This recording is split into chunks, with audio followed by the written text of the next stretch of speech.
Barangay LS 97.1 Forever! Mga kwento ng pag-ibig, kwento ng pag-asa at mga kwento ng buhay dito sa Barangay Love Stories. Love Stories.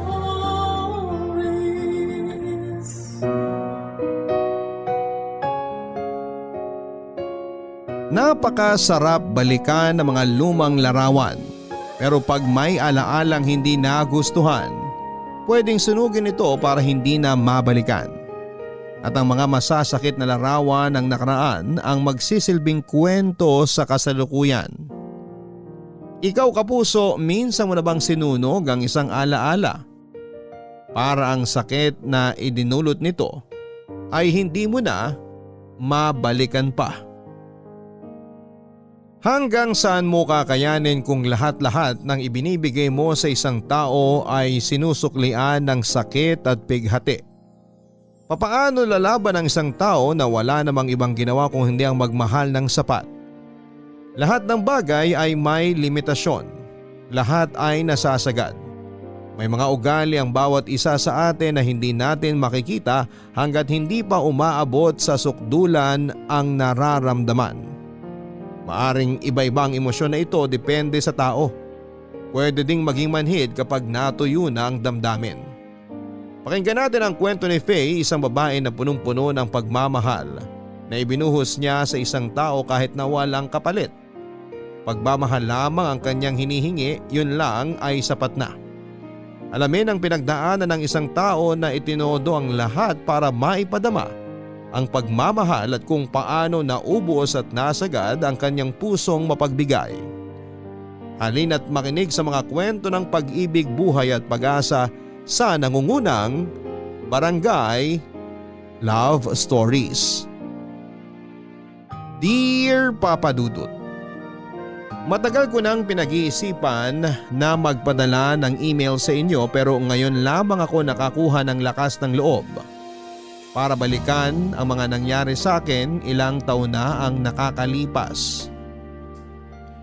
Papa Dudu, tawagin niyo na lamang po ako sa pangalang Faye. Nag-decide ako na hindi sabihin ang tunay na pangalan ko at pati na rin ang mga taong kasama sa aking kwento dahil sa maraming kadahilanan at marahil ay sa kahihiyan na rin. 40 anyos na ako, single parent ako sa 2 kong anak na babae. Maliit pa lamang ang mga anak ko nang mawala ang dati kong asawa. Isa siyang bombero at lagi niyang inuuna ang iba bago ang sarili niya. Sa kasamaang palad, ang pag-uugali niyang yon ang pumatay sa kanya. Namatay siya ng dahil sa sunog.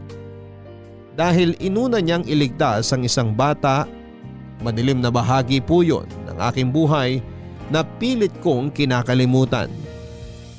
Pag hindi ko ito ginawa ay hindi ko maitataguyod ang aking mga anak. Dinaan ko ang aking pagdadalamhati sa pagtatrabaho. Todo kayod ako para maibigay ang mga pangangailangan ng mga bata. Nagtrabaho ako sa isang restaurant sa May Manila. Nagsimula bilang service crew at bunga ng pagsisikap at sa awa na rin ng Diyos ay na-promote ako bilang manager matapos ang ilang taon. Wala naman ako naging problema sa trabaho. Pwera na nga lang sa isang kasamahan ko na si Lester. Security guard siya sa restaurant. At noong bago pa lamang siya sa trabaho ay napansin ko na ang malagkit at kung minsan ay nakakapikon na tingin niya sa akin. Tinanong niya ako kung pwede niya akong ligawan at agad-agad akong tumanggi. Araw-araw niya akong binabati at binibigyan ng pagkain kagaya ng siopaw, mamon at kung anong abot ng kanyang bulsa na pwedeng bilhin sa tapat ng bakery. Hindi naman umabot sa puntong nababastusan ako. At kahit papaano ay na-appreciate ko yung mga ginagawa niya. Pero ayoko po talaga sa kanya. Yun nga lang, hindi niya ako tinantanan, Papa Dudut. At dahil sa kakulitan niya at pagiging showy niya sa feelings niya para sa akin ay naging tampulang kami ng tukso. At umabot ito sa puntong naiirita na ako sa lahat ng ginagawa niya dahil nga napapansin na kami ng aming mga katrabaho.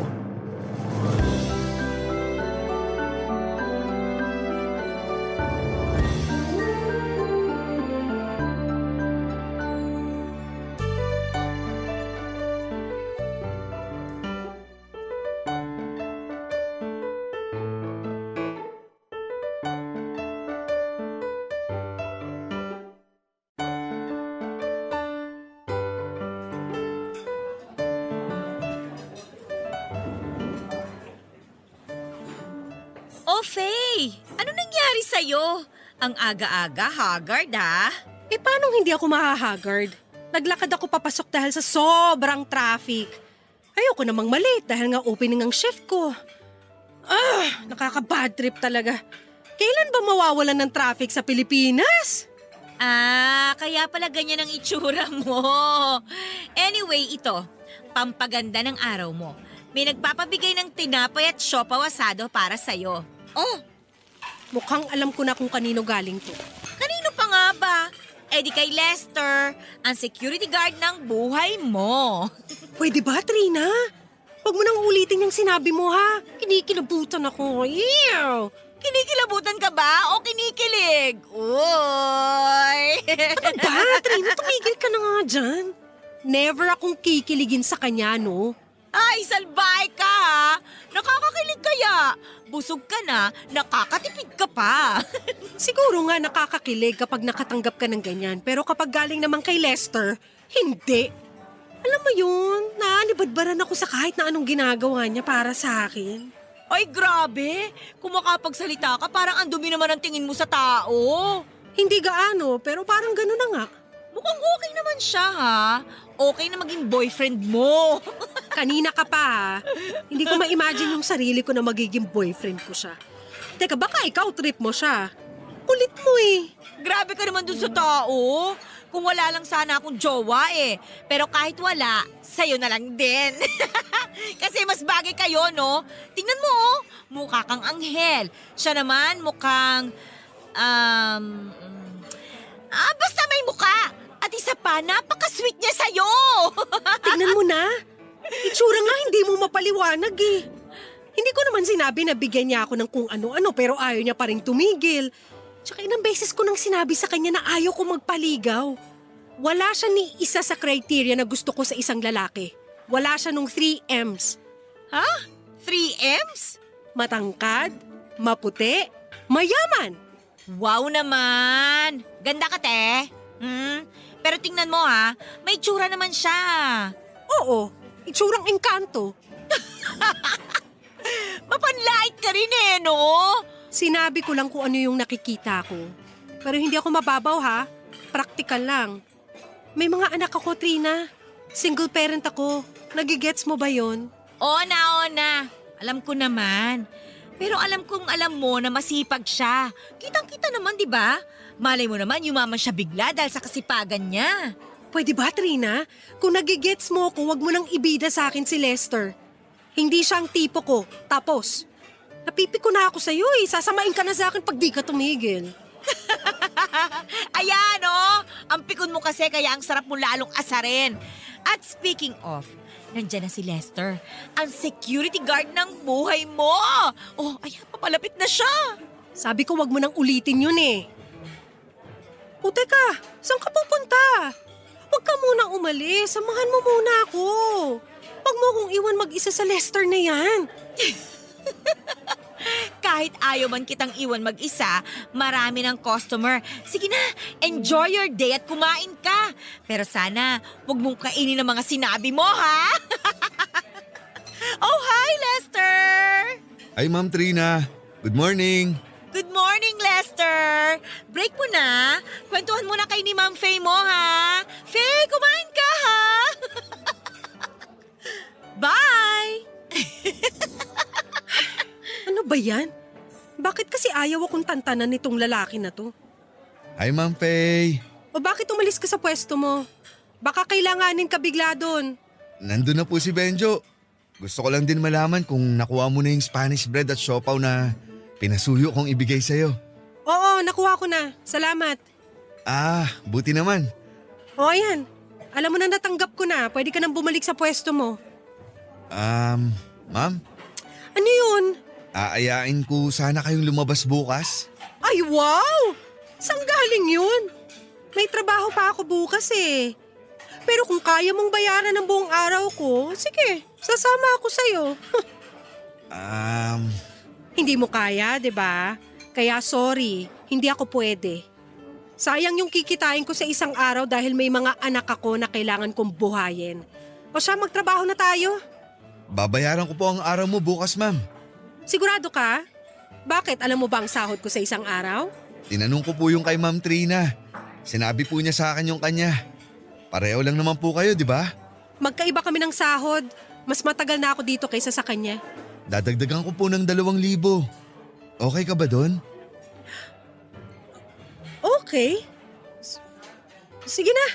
Bumalik ka na sa pwesto mo. Okay, sige. Bukas na lang po, ma'am. Maraming salamat po, Ma'am Faye. Hindi mo po pagsisisihan na pumayag kang lumabas tayo bukas. Okay. Balik na ako sa pwesto ko. See you tomorrow po, Madam Beautiful. Madam Beautiful. Yak! Ay naku! Sigurado hindi niya kayang bayaran yung isang araw ko. Pero baka naman may ipon siya at yun ang gagamitin niyang pambayad. Ano ba yan? Pati ba naman yun iisipin ko pa? Makapagtrabaho na nga lang?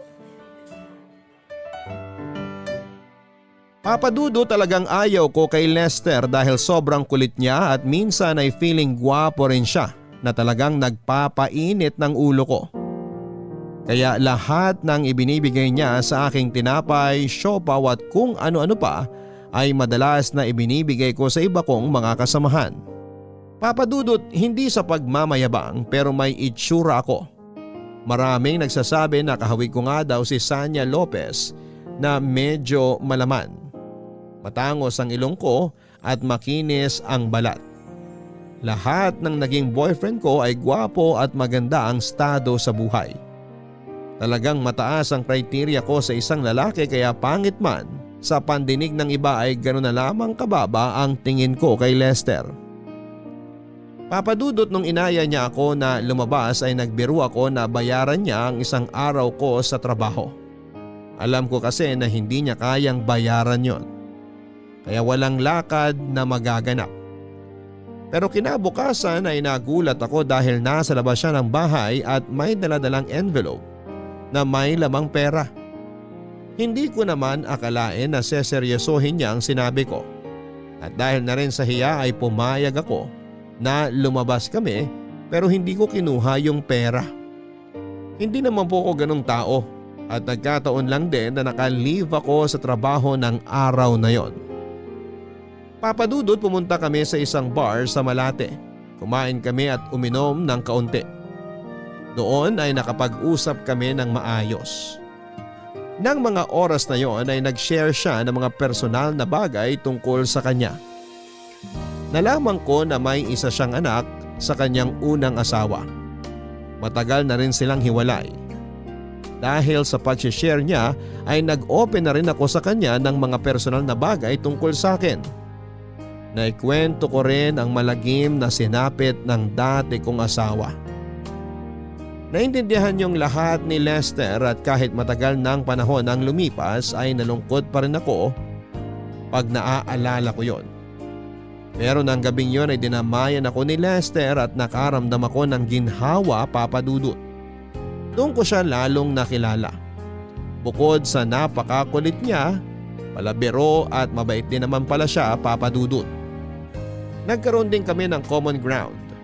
Yon ay ang pagmamahal sa mga kanya-kanya naming anak. Medyo nakonsensya ako sa mga ginawa ko sa kanyang pagsusungit at panlalait. Tama nga ang sinabi ni Lester. Hindi ako magsisisi sa pagpayag ko na sumama sa kanya. Masasabi ko na nag-enjoy naman ako sa oras naming dalawa. At dahil doon ay pumayag ako noong muli niya akong ayaing lumabas, papadudot. Unti-unti ay nawala ang pagkainis ko sa kanya at naging maayos na rin ang pakikitungo ko kay Lester. Madalas na rin kaming lumalabas at dahil doon ay mas lalo pa kaming naging close, Papa Dudut. At kahit close na kami, totoo pa rin ang effort niya sa panliligaw niya sa akin.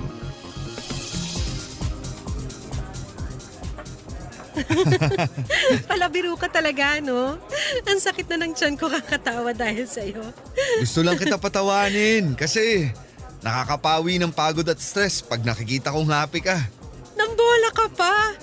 At kahit hindi ako ngumingiti o tumatawa, maganda pa rin ako, no?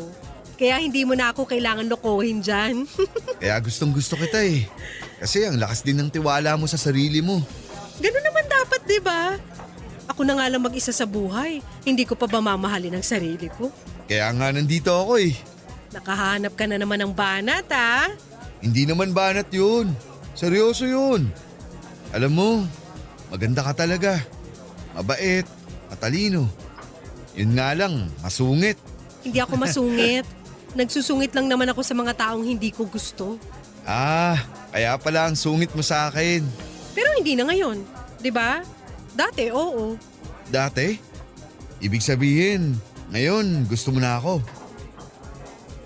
Oh, teka, nainis ba kita? Bakit natahimik ka? May naaalala kasi ako eh. Anong naalala mo? Naalala ko na iritang-irita ako sa'yo noon. Halata naman. Pero si Q yata to. Hindi ako pwedeng panghinaan ng loob. Ang tiyaga mo rin sa akin, no? Kahit ilang beses kitang sinungitan at itinaboy, hindi mo ako sinukuan. Ganun naman talaga kapag mahalaga sa'yo yung isang tao, di ba? Hindi ka kaagad na susuko. Tignan mo, hindi ako sumuko. Ngayon nakakasama na kitang lumabas. Salamat, Faye ha. Binigyan mo ako ng chance na ligawan ka. Naku, huwag kang magpasalamat. Hindi naman talaga ako pumayag na ligawan mo. Pero hindi naman ako tumanggi. Dahil sa mga paglabas-labas natin, mas nakilala kita. Mabait ka at lagi mo ako napapasaya. Kaya, Kaya ano? oo na. Teka. Tama bang rinig ko? Anong ibig mong sabihin sa oo na? Oo na. Sinasagot na kita. We, hindi nga. Ang kulit! Ayaw mo ba? Sige, binabawi ko na. Wag. Hindi lang kasi ako makapaniwala na girlfriend na kita. Pakisampal nga ako. Para ako nananaginip eh. Sure ka? Sampal lang ba gusto mo o suntok? Pwede bang kiss na lang? Aba, ang bilis mo naman. Dahan-dahan lang. Teka, bakit natahimik ka? Okay ka lang? Uy, teka, umiiyak ka ba? Ang saya-saya ko talaga na tayo na, Faye. Kung alam mo lang, araw-araw kong pinagdarasal ang araw na to. Hindi ako makapaniwala. Parang nananaginip lang ako.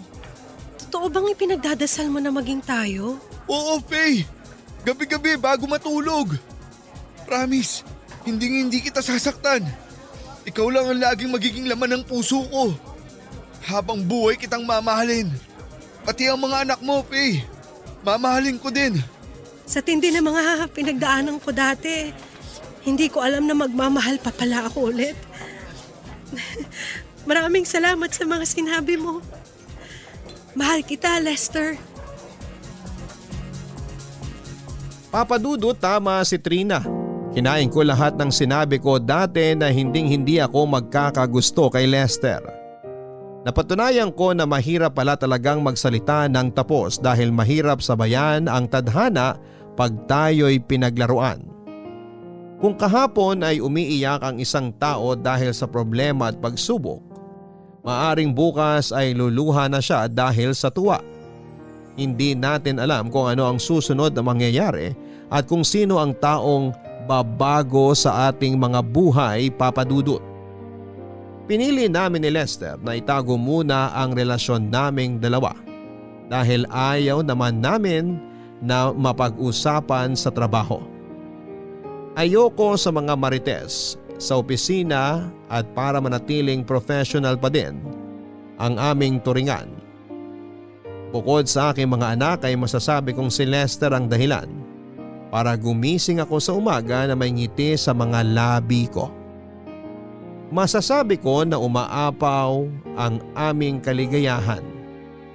Araw-araw kong nararamdaman ang pagmamahal ni Lester At dahil dito, hindi namin napansin na ang unang linggo namin bilang magkasintahan ay tumagal na ng buwan. At ang buwan ay naging taon. Ganon yata talaga pag tunay kang nagmamahal. Ang bilis ng panahon. Dumating din ang araw na pinakilala ko si Lester sa aking mga anak. At dahil meron ngang anak si Lester ay mabilis niyang nakapalagaya ng loob ang mga ito. Naging magkasundo sila at dahil dito ay sinubukan namin ni Lester na buksan ang susunod na kabanata ng aming buhay. Yon ay ang tumira na sa iisang bubong. Ang makitang masaya si Lester kasama ang aking mga anak ay isa sa mga bagay na hindi ko ipagpapalit. Wala nang paglalagyan ng kaligayahan ng aking puso. Papadudot ng mga unang linggo ay naging masaya ang pagsasama namin ni Lester sa iisang bahay. Nakita ko ang pagiging responsable niya. Nag-resign siya sa pagiging security guard at nirefer ko siya sa kaibigan kong engineer para gawing foreman sa isang construction site kung saan ay mas maganda ang pasahod. Okay naman siya.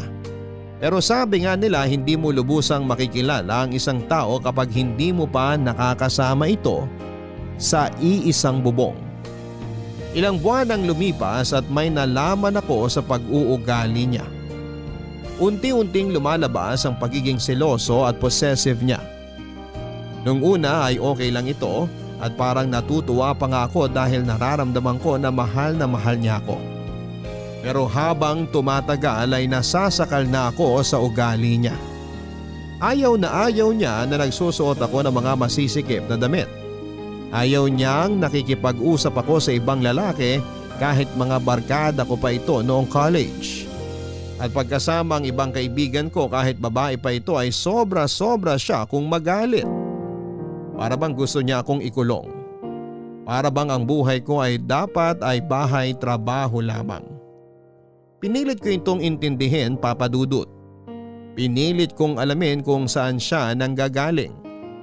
Minsay hindi ko maintindihan pero dahil mahal naman namin ang isa't isa, alam kong malalampasan namin ang kapirasong pagsubok na ito. Isang Biyernes ng gabi ay nagset ng lakad ang mga kaibigan ko. Sumama ako sa kanila lalo na't despedida ng isa dahil mag-iibang bansa na.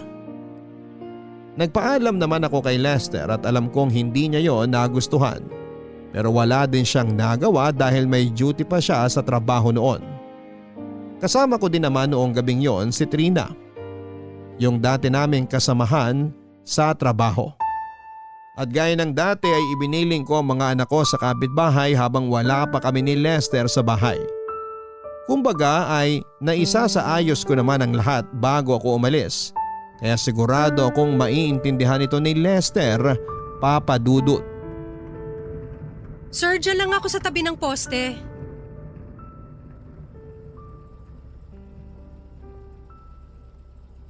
Ito po yung bayad. Keep the change. Naku ma'am, maraming salamat po. Ikaw babae ka! Kanina pa kita inaantay! Anong oras na ha? Halika dito! Lester! Ano ka ba? Hoy, bakit mo siya hinihila? Nasasaktan ako! Dami mong sinasabi! Bumaba ka na dyan! Ma'am, kilala niyo ba yan? Opo, asawa ko po siya. Di ka ba makaintindi? Bumaba ka na dyan sabi eh! Aray! Wag mo nga akong kalit-karin. Ano ba? Nakakaya sa mga tao. Saan ka galing? Gabing-gabi na! Siguro hindi si Trina ang kasama mo. May kasama kang ibang lalaki ano? Wala! Ano ka ba? Si Trina lang ang kasama ko. Tumigil ka na nga. Nakakaya sa mga kapitbahay natin. Hindi ako naniniwala sa'yo. May iba kang kasamang lalaki. Anong ginawa nyo? Nag-check-in ba kayo kaya ginabi ka ng uwi? Ang dumi ng isip mo. Paulit-ulit ko sasabihin sa'yo, si Trina at si Paula ang kasama ko. Lumabas lang kami dahil paalis na si Paula. Flight na niya sa Lunes papuntang Dubai. Akala mo ba maniniwala ako sa sinasabi mo? Hindi mo ako maluloko, Faye. Akin na yung cellphone mo. Ano? Bakit? Akin na sabi! Oh, ito na. Sige, tingnan mo. Si Trina lang talaga yung kasama ko. Tingnan mo pa yung mga chat namin. Pati yung gallery, tingnan mo. Pati sa stories ko, makikita mo ron. Para tumigil ka na sa pambibintang mo. Siguro binura mo ng mga picture at text yun ng lalaki mo. Eh hindi ko makita rito. Wow! Ibang klase ka din ah. Kung ayaw mong maniwala sa akin, bahala ka sa buhay mo. Papasok na ako sa bahay. Tinatamad ako makipagtalo sa'yo. Alam mo, ang ayaw ko sa lahat, yung tinatalikuran ako. Ito ang bagay sa malanding babae na katulad mo! Aray ko! Bakit mo ko pa? Aray! Kulang ang sampalat sa bunot sa'yo! Bitawan mo Dapat sa'yo, sinelas sa mukha para magtanda! Aray! Ha? Sinungaling! Malandi! Ito, para magtanda ka! Landi mo! Pag mo ako sampalin ang tsinelas mo, nasasaktan na ako! Ako ang magsasabi kung kailan ako hihinto! Halika! Halika rito! Saan mo ako dadalhin? Aray! Aray, huwag mo akong atakin, please, ano ba? Dalian mo! Doon tayo sa sofa! Maawa ka! Huwag mo na ako saktan! Tama na! Sige! Dumapa ka dyan!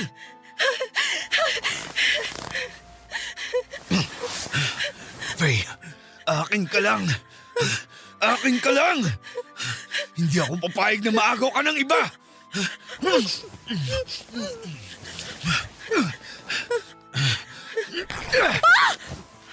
Lester, anong ginagawa mo? Manahimik ka! Huwag ka ng maraming tanong! Lester!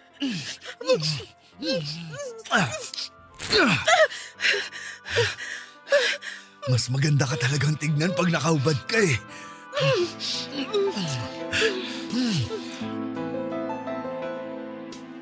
Papadudot, hindi ko maintindihan ang galit ni Lester. Doon niya ako unang sinaktan ng pisikal at takang-taka ako kung bakit gano'n na lamang ang pangbibintang niya sa akin na may kasama daw akong ibang lalaki. Paulit-ulit ko namang sinasabi sa kanya na mahal ko siya at hindi ko siya kayang lokohin. Hindi ako ganong babae. Nagulat din ako sa mga inasal niya ng gabing yon, na matapos niya akong sampal-sampalin ay bigla akong roromansahin. Napalive pa ako sa trabaho para pag-isipan ang mga nangyari at pahupain na rin ang marka ng sampal sa akin ni Lester. Papadudot, aaminin ko na hindi lang yon ang unang beses na nasaktan ako ni Lester. Nakikita pa ng mga anak ko ang pananakit niya sa akin kaya unti-unting lumalayo ang loob nila sa Tito Lester nila. Natatakot sila dito. May mga panahon din, papadudot, na kahit walang dahilan ay sinasaktan niya ako. At pagkatapos niya akong saktan, ang kasunod noon ay ang pakikipagsiping niya sa akin. Ilang beses itong nangyayari at nagpa siya akong paalisin muna siya sa amin para makapag-isip-isip. Sa kasamaang palad ay lagi niya akong binabantaan na magpapakamatay siya kapag hihiwalayan ko siya. At dahil sa pagmamahal, umasa ako na babalik yung nakilala kong Lester, yung taong nangako na hindi ako sasaktan. Papadudot, alam ni Trina ang ginagawa sa akin ni Lester. Lagi niyang sinasabi sa akin na masyado akong nabulag sa pagmamahal ko sa kanya. At isipin ko naman daw ang sarili ko at hiwalayan ko na siya, papadudot. Pero kahit ano pa ang payo nila, ay hindi ko ito magawang sundin. Kaya naisipan niya na baka ginagayuma ako ni Lester at nagsisi pa nga siya kung bakit niya ako tinukso doon.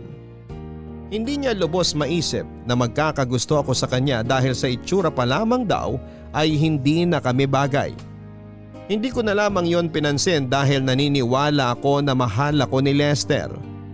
Nararamdaman ko pa rin naman yon. At sa katunayan ay gumawa siya ng effort para maging mas maginhawa ang buhay namin. Umiram siya ng pera bilang placement fee dahil balak niyang magtrabaho sa ibang bansa. Ngunit, papadudot, may mga bagay na hindi ko na kinaya. May limit din naman ako bilang isang tao. at bilang kapareha.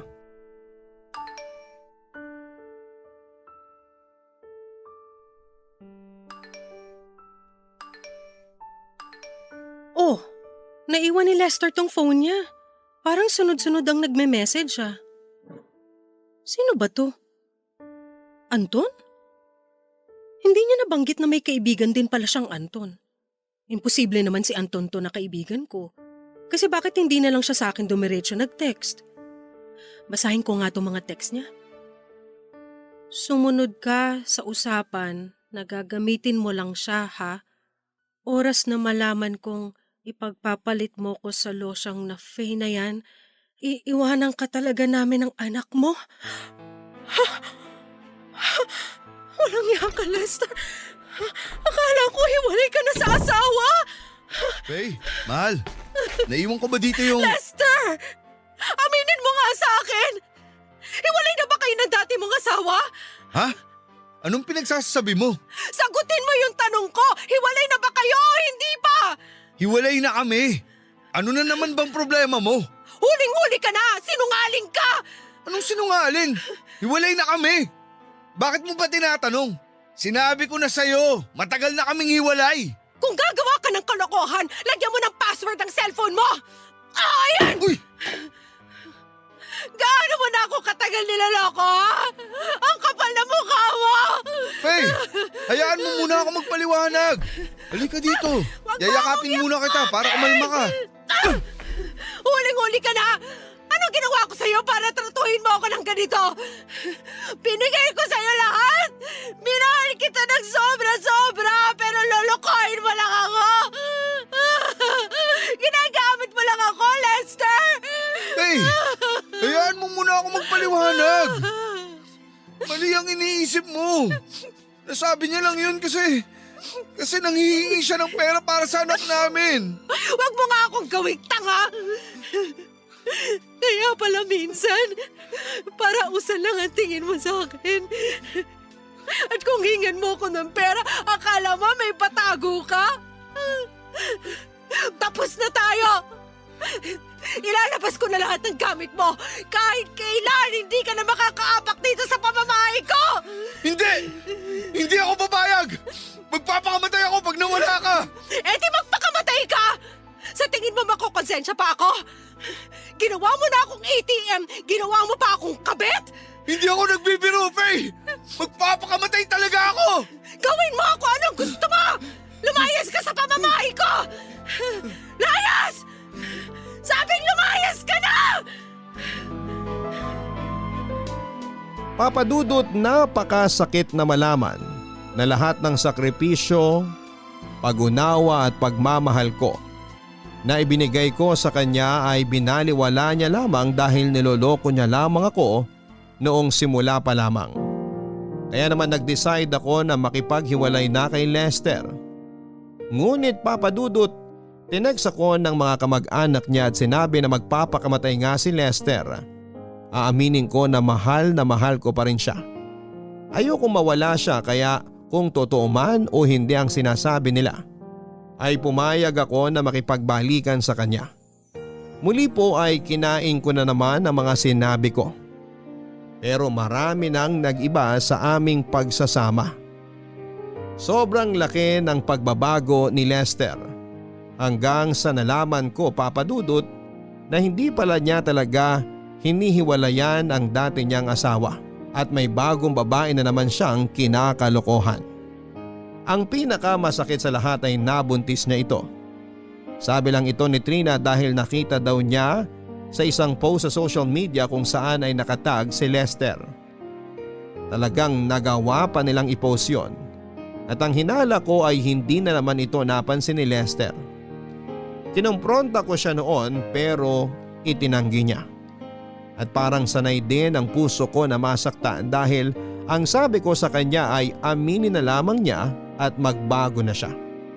Kakalimutan at tatanggapin ko siya ulit ng buong buo. Wala eh. Bulag na bulag ako noon, papadudot.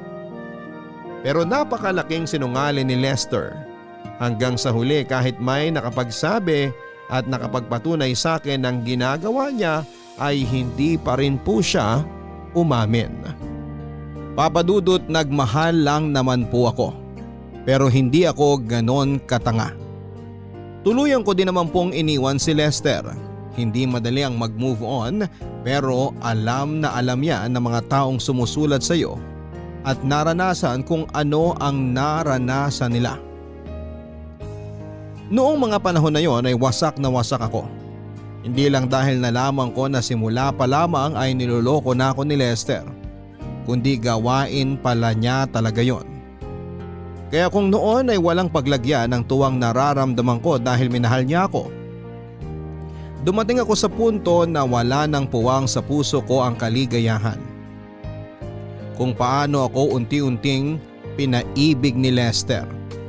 Kung paano niya ako sinabayan na bumuo ng mga pangarap ay siya din palang susunog sa mga ito. Sinira niya ang pagkatao ko, Papa Dudut. Dumating ang panahon na lahat ng bagay ay napabayaan ko na. Sarili ko, kalusugan ko, trabaho ko, pati na ang mga anak ko. Alam ko na maling-mali yun at hindi ko na dedepensahan. Ang lungkot sa puso ko ay wala ng paglagyan. Para akong salamin na binasag ng pinong-pino at wala ng pagkakataon pang mabuong muli. Awang-awa ako sa sarili ko, Papa Dudut, at dahil sa tindi ng emosyon na naramdaman ko ay hindi ko na napansin ang mga tao sa paligid ko. Puro yung mga nawala lang ang nakikita ko. Kaya hindi ko napansin kung ano pa yung meron ako. Hindi ko napansin ang pinakamahalaga sa buhay ko. Ma, buksan mo tong pinto! Lumabas ka na dyan, kumain ka naman na! Please, Ma! Hindi ako nagugutom. Ilang araw ka nang hindi kumakain, baka mapano ka na niyan. Ma, buksan mo na to! Hayaan mo na ako. Huwag mo na akong kulitin. Ma, please, kahit konti lang. Kumain ka! Ayoko ngang kumain. Umalis ka na. Ma, Oh, hindi naman kita pinapapasok dito sa kwarto ko ah. Lumabas ka. kumain ka naman kahit konti, Ma. Ito, dinala ko na yung pagkain mo. Sumubo ka kahit konti. Ilalapag ko na dito sa mesa. Ay! Ma! Bakit mo naman tinapon yung pagkain mo? Diba sinabi ko na sa'yo na ayaw kong kumain? Bakit ba ang kulit-kulit mo? Labas! Lumabas ka sa kwarto ko! Ma, tama na. Huwag mo nang pahirapan sarili mo. Nag-aalala na ako. Nag-aalala na kaming mga anak mo sa'yo. Ma! Ako, Ben! Bitawan mo ako! Ma! Huwag mo namang pahirapan ang sarili mo dahil sa walang kwentang lalaki na yun. Hindi mo alam kung ano yung nararamdaman ko. Hindi mo maiintindihan. Walang makakaintindi. Siguro nga hindi ko alam kung anong nararamdaman mo. Pero Ma, sa mga nangyayari sa'yo ngayon, hindi lang naman ikaw ang nasasaktan. Nasasaktan na rin kaming mga anak mo. Ang sakit makita na yung nanay namin nagkakaganyan. Hindi namin alam kung anong gagawin namin para maging okay ka na, Ma. Kung kailangan mo ng kausap, nandito lang ako. Makikinig ako sa'yo. Bakit ganun? Kahit sobra niya akong sinaktan at niloko, umaasa pa rin ako na babalikan niya ako. At matutuloy yung kasal naming dalawa. Umaasa pa rin ako na mabubuo ang pamilya natin. Kahit sinaktan ka na ng paulit-ulit ng lalaking yon, gusto mo pa rin siyang bumalik at pakasalan ka?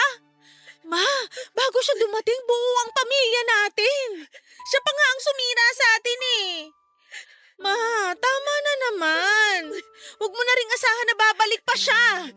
Dapat nga magpasalamat ka dahil sa wakas wala na yung dahilan kung bakit naging miserable ang buhay mo ng ilang taon. Ma, may naunang anak na siya. Tapos nakagawa pa ng isa. Baka hindi natin alam meron pang pangatlo o pang-apat. Pero mahal na mahal ko siya. Hindi ko kaya na mawala siya. Saan ka dinala ng pagmamahal na yan? Oo nga, mahal mo siya, pero siya, mahal ka ba niya? Ako, Ma, mahal mo ba ako? Kami, mahal na mahal ka namin ng kapatid ko. Ma, tama yung kahibangan mo sa lalaki na yon? Anak, mahal na mahal kita. Pero naniniwala pa rin ako na maayos namin to ni Tito Lester mo. Magbabago pa siya. Hanggang kailan ka aasa na magbabago siya? Ilang beses ka dapat masaktan para ma-realize mo na hindi siya karapat-dapat sa pagmamahal na binibigay mo sa kanya. Gumising ka na, Ma. Maawa ka naman sa sarili mo. Yung taong nangako sa'yo na mamahalin ka habang buhay, wala na siya. Matagal na siyang wala, kaya mag-move on ka na. Hindi ganun kadaling kalimutan ng isang tao na nagparamdam sa'yo kung paano magmahal ulit. Kung kaya ko lang iwan siya, matagal ko na ginawa, pero hindi! Hindi! Hindi ko talaga kaya! Ma, lahat ng nangyayari sa atin may dahilan. Kung may mawala sa atin, dahil yun ang makakabuti para sa atin. At Ma, nandito kaming mga anak mo. Ang pagmamahal namin, sa'yo lang namin binibigay. Ibubuhos ko lahat para sa'yo at sa kapatid ko. Ma, kung kailangan kong tumigil sa pag-aaral, gagawin ko. Kung hindi ka pa talaga makakapagtrabaho, ako na muna. Anak! Ma, kung umaasa ka sa kanya, meron ding umaasa sa'yo. Kami yun ng kapatid ko. Pero dahil nandiyan ka sa sitwasyon na yan, iniintindi ko. Nanay kita, ramdam ko ang sakit kahit sabihin mong hindi ko naiintindihan. Walang dapat intindihin dahil kitang-kita ko ang nangyayari sa nanay ko. Tinuruan mo kami kung paano magmahal, kaya siguro ganito ako sa'yo ngayon. Mahal na mahal ka namin, Ma. 3 lang tayo sa buhay bago siya dumating at kinaya natin. Huwag nating hayaan na tayong 3 ang masira. Chloe, hindi ko alam kung paano magsimula. Kailangan natin magsimula kahit paunti-unti ang usad. Simulan mo sa paglabas ng kwarto at sa kumain ng hinanda ko para sa'yo. Anak, salamat.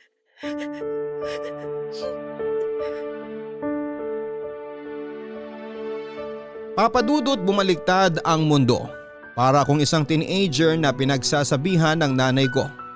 Nagising ako sa mga salita at asal na ipinakita sa akin ng panganay ko. Hindi ko akalain na manggagaling sa kanya yon. Tama ang lahat ng sinabi niya. Ako mismo ang nagpapahirap sa sarili ko. At dahil doon ay pati ang mga anak ko ay nahihirapan na rin. Tinanggal ko na sa utak ko ang tanong na kung bakit ang dating masayang relasyon ay nauwi sa matinding pasakit. Ang mga anak ko ang nagpakilala sa akin kung anong klaseng tao pala ang kinakasama ko. Akala ko ay lubusan ko nang kilala si Lester pero hindi pala, Papadudot. Sobrang nag-iba na ang ugali niya. Ibang-iba sa ipinapakita niyang ugali sa akin at pinaparamdam niyang pagkalinga noong unang buwan namin. Pinarealize sa akin lahat yon ng mga anak ko. Papadudod, sa tulong nila ay unti-unti kong inayos ang sarili ko. Binalik ko ang dating Faye na masigla, masiyahin at nagsimula na ang healing process ko. Papadudod, dumating ang panahon na kailangan ko nang mamili kung mananatili o magpapatali ba ako sa aking nakaraan o susulong at haharapin ko ang mga susunod na kabanata ng aking buhay. Kaya na-realize ko na hindi ako ang dapat na malungkot sa pagkawala ng isang tao na hindi naman talaga ako minahal at pinahalagahan. Si Lester ang dapat na malungkot dahil nawala ang taong nagmamahal sa kanya ng sobra. Tama ang mga anak ko. Hindi ko kailangan ng pagmamahal ni Lester. Sapat na ang ibinibigay sa akin ng mga anak ko. Nawala ang usok na nagpapalabo sa utak ko. Naging malinaw na sa akin ang lahat, Papadudot. Papadudot, lumipas ang ilang buwan at naging normal na ang takbo ng aming buhay. Nakakapasok na akong muli sa trabaho at sabi ko nga kanina, para akong salamin na durog na durog. Pero pinilit akong mabuo ng aking mga anak at masasabi ko na buong buo na akong muli. Pero gaya rin ng salaming pinilit na muling buuin, may lamat na ako at hindi na brand new. Pero okay lang yon. Alam kong nariyan ang mga anak ko para buuin ako sakaling may mga pirasong mahulog mula sa akin. Sa atin din ang dinanas ko kay Lester. Yung dati kong personality na isang strong-willed woman ay hindi ko pa rin tuluyang naibabalik. Minsay umiiyak ako pero sinisigurado ko na hindi ito malalaman ng mga anak ko. Hindi na nila ako makikita sa ganong sitwasyong muli, Papa Dudut. Pero ang pagkakataon nga naman ay laging mapagbiro. Yung akala mong kaya mo na ang lahat. Yung akala mong makakabangon ka na. Yung akala mong makakapag-move on ka na ay akala lang pala. Puno ng sorpresa ang buhay. Minsay masaya ito gaya ng isang birthday surprise. Pero minsan hindi po ito maganda. Masalimuot at nakakawala ng gana. Aaminin ko na dahil sa mga nangyari ay handa ako sa kung anumang ibato sa akin ng buhay. Hindi man ako kasing lakas kagaya ng dati, alam kong may suporta na ako sa ngayon sa katauhan ng mga anak ko.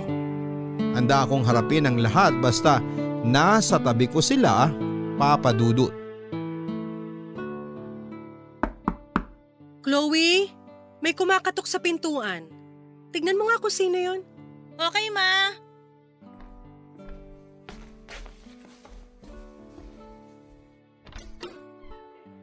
Anong ginagawa mo rito?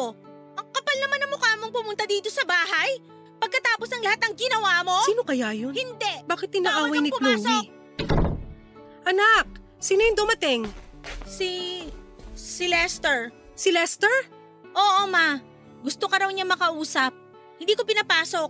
Sabi ko, hintayin ka na lang niyang lumabas kung gusto mo siyang makausap.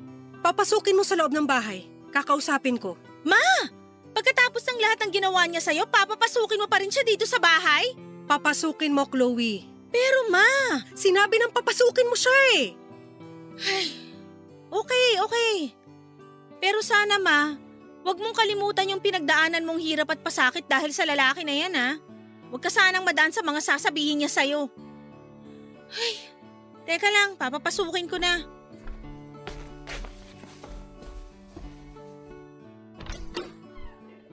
Pumasok ka na daw. Salamat, Chloe. Huwag ka magpasalamat sa akin. Kung ako ang masusunod, hindi kita papapasukin. Chloe, pumasok ka muna sa kwarto mo. Sige, Ma. Faye, Bakit pumunta ka rito? Anong kailangan mo sa akin? pumunta ako dito para humingi ng sorry sa mga nagawa ko. Sorry? Okay, sige.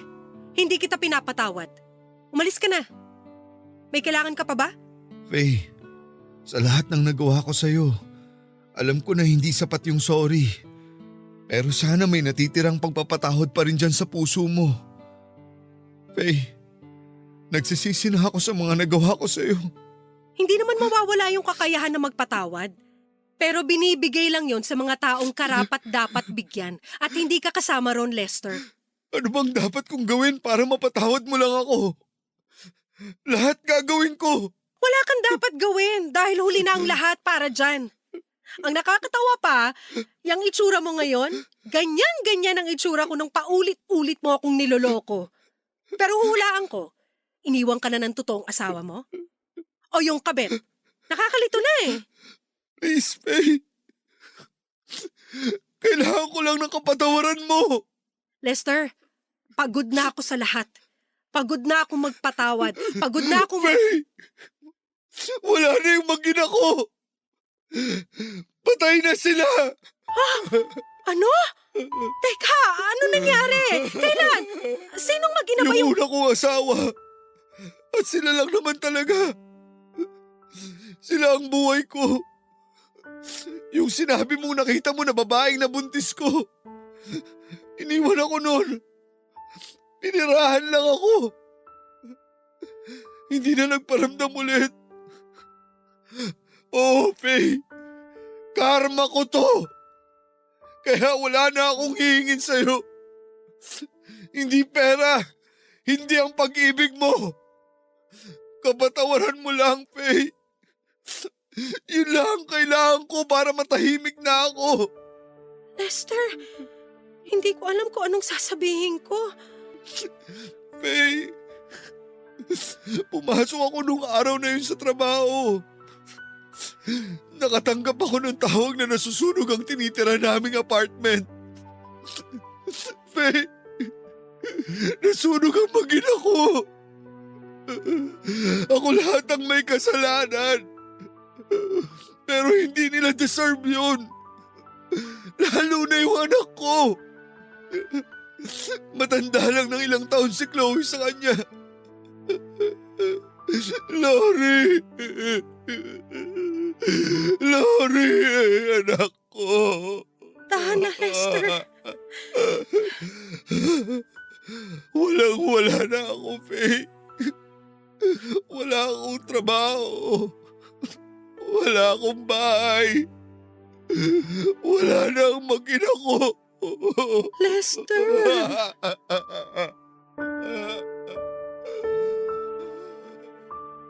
Papadudot, pagkatapos ng tagpo na yon ay medyo natunaw ang puso kong bato.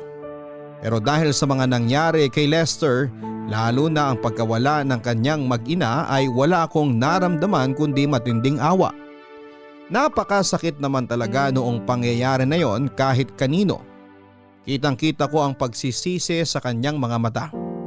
Ang matinding pagkadurog ni Lester ay pwede kong tratuhin at tagumpay ko sa lahat ng pasakit na ibinigay niya sa akin. Sa mga araw, buwan at taon na pinagloloko niya lamang ako. Sa kanya na mismo lang galing yon na yun na ang karma niya. Pwedeng isipin ng marami na dapat lang kay Lester ang mga nangyari sa kanya pero hindi deserve ng mag-ina niya ang malagim na trahedyang tumapo sa buhay nila. Papadudot, may mga tao sa buhay natin na kailangan nating i-let go. Masasabi kong nagawa ko na ito, Papadudot, na let go ko na si Lester. Masasabi kong nakaganti na ako kahit ayoko namang gumanti. Pero parang hindi tama, may malaking puta sa puso ko at ramdam ko ang bigat noon. Inisip ko na ang butas ng puso ko na yon ay mapupunan ni Lester. Oo, Papadudot. Tinanggap kong muli si Lester at wala na siyang titirhan kaya pinatira ko muna siya sa bahay pansamantala hanggang sa makahanap siya ng lilipatan. At syempre para mangyari ito ay kinailangan niya ng trabaho. Pinasok ko siya sa kakilala ko bilang security guard muli. Kung ano siya noong nakilala ko noon ay unti-unting bumalik yon. Unti-unting bumalik ang Lester na nakilala ko.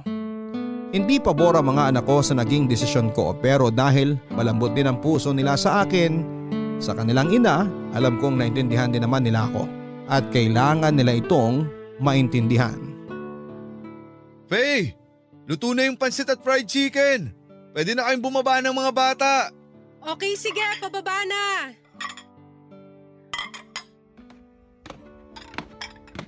Wow! Ikaw na yung may birthday. Ikaw pa nagluto. Happy birthday, Lester.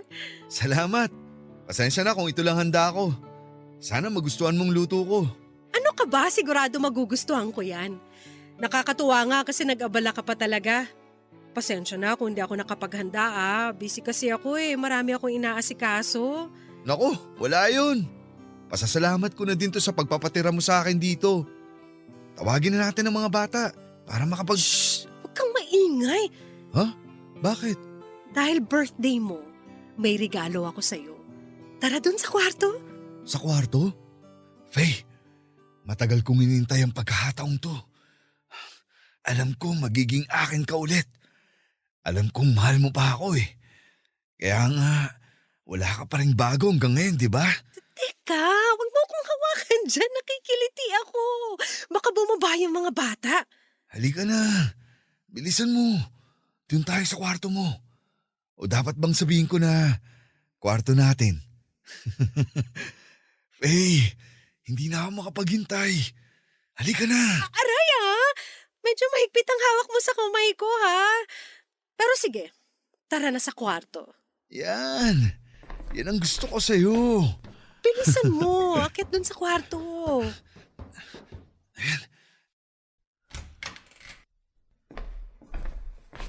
Oh, teka. Ano to? Surprise! Faye, bakit nandito ang bag ko? Inimpake ko na kasi mga damit mo at lahat ng gamit mo. Konti lang naman, kaya kasya na sa bag mo. Anong ibig sabihin nito? Ibig sabihin yan, makakaalis ka na sa pamamahay ko. Teka, Faye. Bakit? Anong nagawa ko? Wala na akong ginagawang masama. Bakit mo ako pinapalayas? Walang hiya ka talaga. Napakasinungaling mo pa rin. Hindi na ako yung tangang Faye na mabibilog mo. Naalala mo naman siguro yung nasunog mong mag-ina, no? Ha? Oo naman. Di ko sila malilimutan. Ano bang… Yung nasunog mong mag-ina, hinahanap ka sa dating restaurant na pinagtrabahuhan natin. Sandali. Paano nangyari yun eh? Tumigil ka na! Anong klaseng tao ka? Ay, teka! Hindi ka tao! Demonyo ka! Biruin mo, pinalabas mong namatay ang mag-ina mo sa sunog? Bakit yun ang naisip mong idahilan sa akin? Para kaawa-awa ang dating mo? Ang galing mo! Sinunog mo sila sa kwento mo dahil alam mong maaalala ko yung nangyari sa asawa ko dati? Faye, magpapaliwanag ako. Tapos na ako dyan!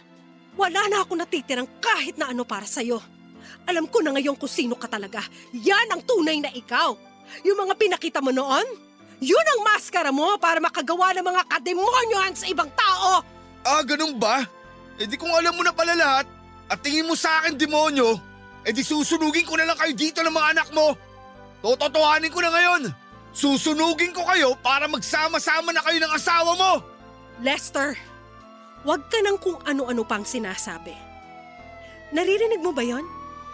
Mga pulis yun, Lester. Tinawagan na sila ni Chloe kanina pa. Dahil alam kong pwede mo kaming saktan ng mga anak ko. Faye, nasabi ko lang naman yun kasi nabigla ako. Kasalanan talaga ng babaeng yun kung bakit ko sila iniwan eh. Walang kwentang tao kasi yun. Makapal talaga ang mukha ng hayop na yun. Faye! Hahayaan na sana kita makatakas eh, kaya lang pinagbantaan mo pa ang buhay namin ng mga anak ko. Makakasuhan patuloy kita. Kung ako sa'yo, kunin mo na yung bag mo at tumakas ka na. Faye naman! Nakikiusap ako! Faye! Happy birthday, Lester! Papadudot, buti na lang at mabait at accommodating ang mga pulis na nakipagtulungan sa amin ni Chloe. Dumating sila ng gabing yon. Inasahan ko na talagang mananakit si Lester pero hindi ko inasahan na pagbabantaan niya ang buhay namin ng mga anak ko at susunugin ang bahay namin. Dali-dali niyang kinuha ang kanyang bag at tumakbo palabas. Hanggang sa nakarinig ako ng ilang putok ng baril. Hindi siya tumigil nang tawagin siya ng mga pulis at nanlaman daw ito ng akmang dadamputin na nila. Kaya nabaril si Lester at napatay. Mabilis ang mga pangyayari, hindi ko nasaksihan ang mga naganap. Sinabi ko ang lahat ng dapat malaman ng mga pulis at doon ay natapos ang buhay ni Lester. Sarado na ang kaso at sa hindi inaasahang pagkakataon ay muli akong nakaramdam ng ginhawa dahil pa din kay Lester. Sa totoo lang, Papadudot, kahit humingi siya ng kapatawaran kung nasaan man siya ngayon ay hindi ko maibibigay yon sa kanya. Kung kaya niyang sunugin ang sarili niyang anak sa kwento, baka kaya niyang totohanin yon sa mga hindi niya kaano-ano. Ang pagkamatay niya ay magsisilbing hustisya para sa mga buhay na nasira niya. Sa ngayon ay single pa rin po ako pero masayang-masaya sa piling ng mga anak ko. Naging magulo at masalimuot man ang takbo ng buhay ko noon. Tahimik at komportable na ito sa ngayon.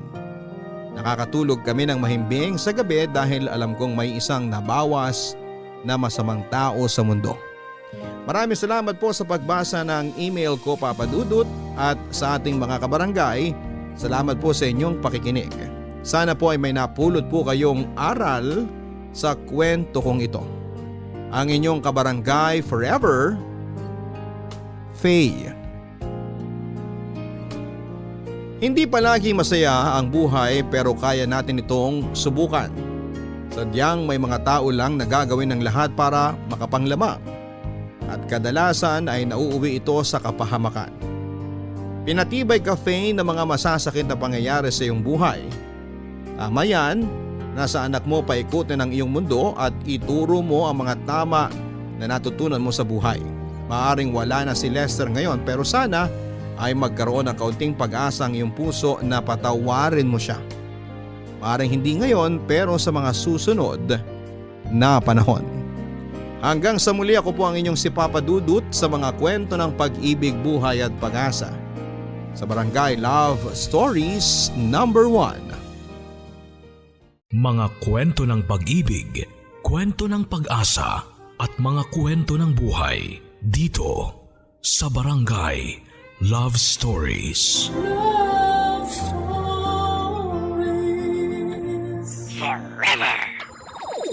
Nagustuhan ng iyong napakinggan? Ituloy yan via live stream sa www.gmanetwork.com/radio.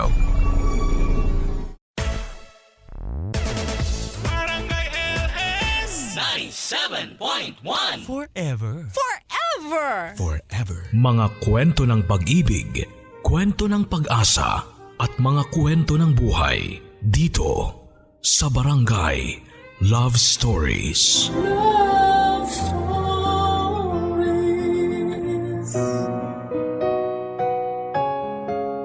Posible nga bang tumibok ang puso para sa dalawang tao? O sadyang nagiging mapaghanap lang tayo sa mga panahon na wala ng oras sa atin ang taong mahal natin? Dear Papa Dudut, magandang araw sa inyo pati na rin sa mga kabarangay na nakikinig sa ngayon.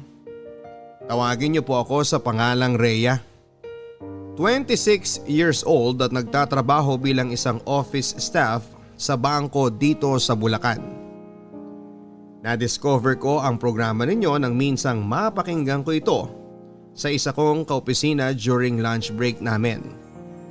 Ang sabi niya sa akin ay pwede raw magpadala sa inyo ng kwento ng buhay. Kaya naman nagbaka sakali akong mababasa po ninyo ang sulat kong ito at mabibigyan ako ng payo. Papa Dudut, meron po akong boyfriend at tawagan na lang natin siya sa pangalang Ivan.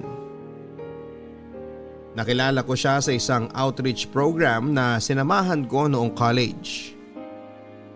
Pareho kaming nasa second year college noon at nasa isang grupo na magbabahay-bahay para magbigay ng mga pagkain. Bago matapos ang araw ay nagkapalitan kami ng cellphone number. At mula noon, Papa Dudut, ay palagi na kaming magka-text at sinabi niya na liligawan daw niya ako. Pero dahil gusto ko talaga makapag-focus sa pag-aaral ay naging magkaibigan muna kaming dalawa. Hanggang sa sinagot ko na siya sa mismong araw ng graduation namin. Suwabe ang naging umpisa ng relasyon namin ni Ivan. Siguro dahil na rin sa pareho kaming nakahanap kaagad ng trabaho. Mabait at masipag siyang magtrabaho at marami kasi siyang pangarap para sa aming dalawa. Bukod doon ay malambing din siya at mahilig sa mga surprises. Isa yon sa mga pinaka nagustuhan ko sa kanya. Sa aming dalawa kasi ay ako talaga ang mas spoiled niya. 2 taon na ang relasyon namin, nangayain niya akong magsama na kami sa iisang bahay na malapit sa pinagtatrabahuhan namin. Umayag naman ako kasi naniniwala ako na mas makikilala mo ang isang tao kapag nakasama mo na siya sa iisang bubong. Pakiramdam ko naman ay totoo yon dahil mas naging open kami sa isa't isa ni Ivan na nakatulong sa relasyon namin. At ang 2 taon na relasyon namin ay tumagal pa ng 6 na taon.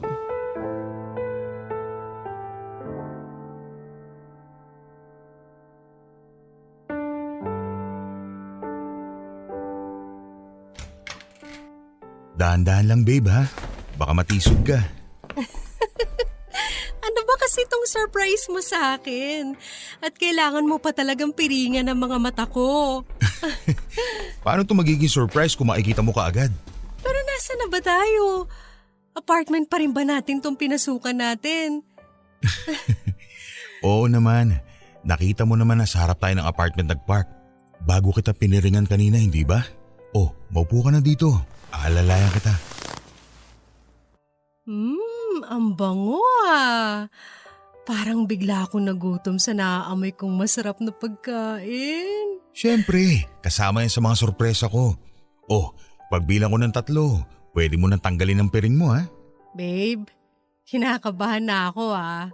1, 2, 3. Surprise! Oh my gosh! Babe, ano to? Laptop! Alam ko, pero... Di ba mahal to? Di ba nga? Sabi mo parang malapit na masira yung laptop na ginagamit mo sa trabaho. Kaya yan, binili kita ng bago. Happy anniversary, babe! Happy anniversary! Sana nagustuhan mong inihanda ko para sa'yo ha. Sobra, babe! Kasi ang ina-expect ko talaga ngayon, alam mo yon, simpleng dinner lang dito sa apartment. Pero eto, may pa-flowers ka pa talaga. Kasama ng mga paborito kong pagkain dito sa lamesa natin. Tapos itong laptop na to. Sobrang thank you talaga, babe. Ano ka ba? Wala yun. Laptop lang yan na alam kong kailangan mo sa trabaho. Huwag ka na umiyak. Sorry, hindi ko lang talaga mapigilan. Ay, grabe. 6th anniversary na natin pero hanggang ngayon, hindi pa rin ako sanay sa mga sorpresa mo na ganito. Alam mo, araw-araw kong ipinagpapasalamat sa Diyos na dumating ka sa buhay ko. Sana hindi ka magbago, babe, ha? Hindi ako magbabago. Gagawin kong lahat para sa'yo. Tandaan mo yan. Pati na yung pagmamahal na naramdaman ko mula nung unang beses na nagkita tayo. Hindi rin yun magbabago kahit kailan. Happy anniversary!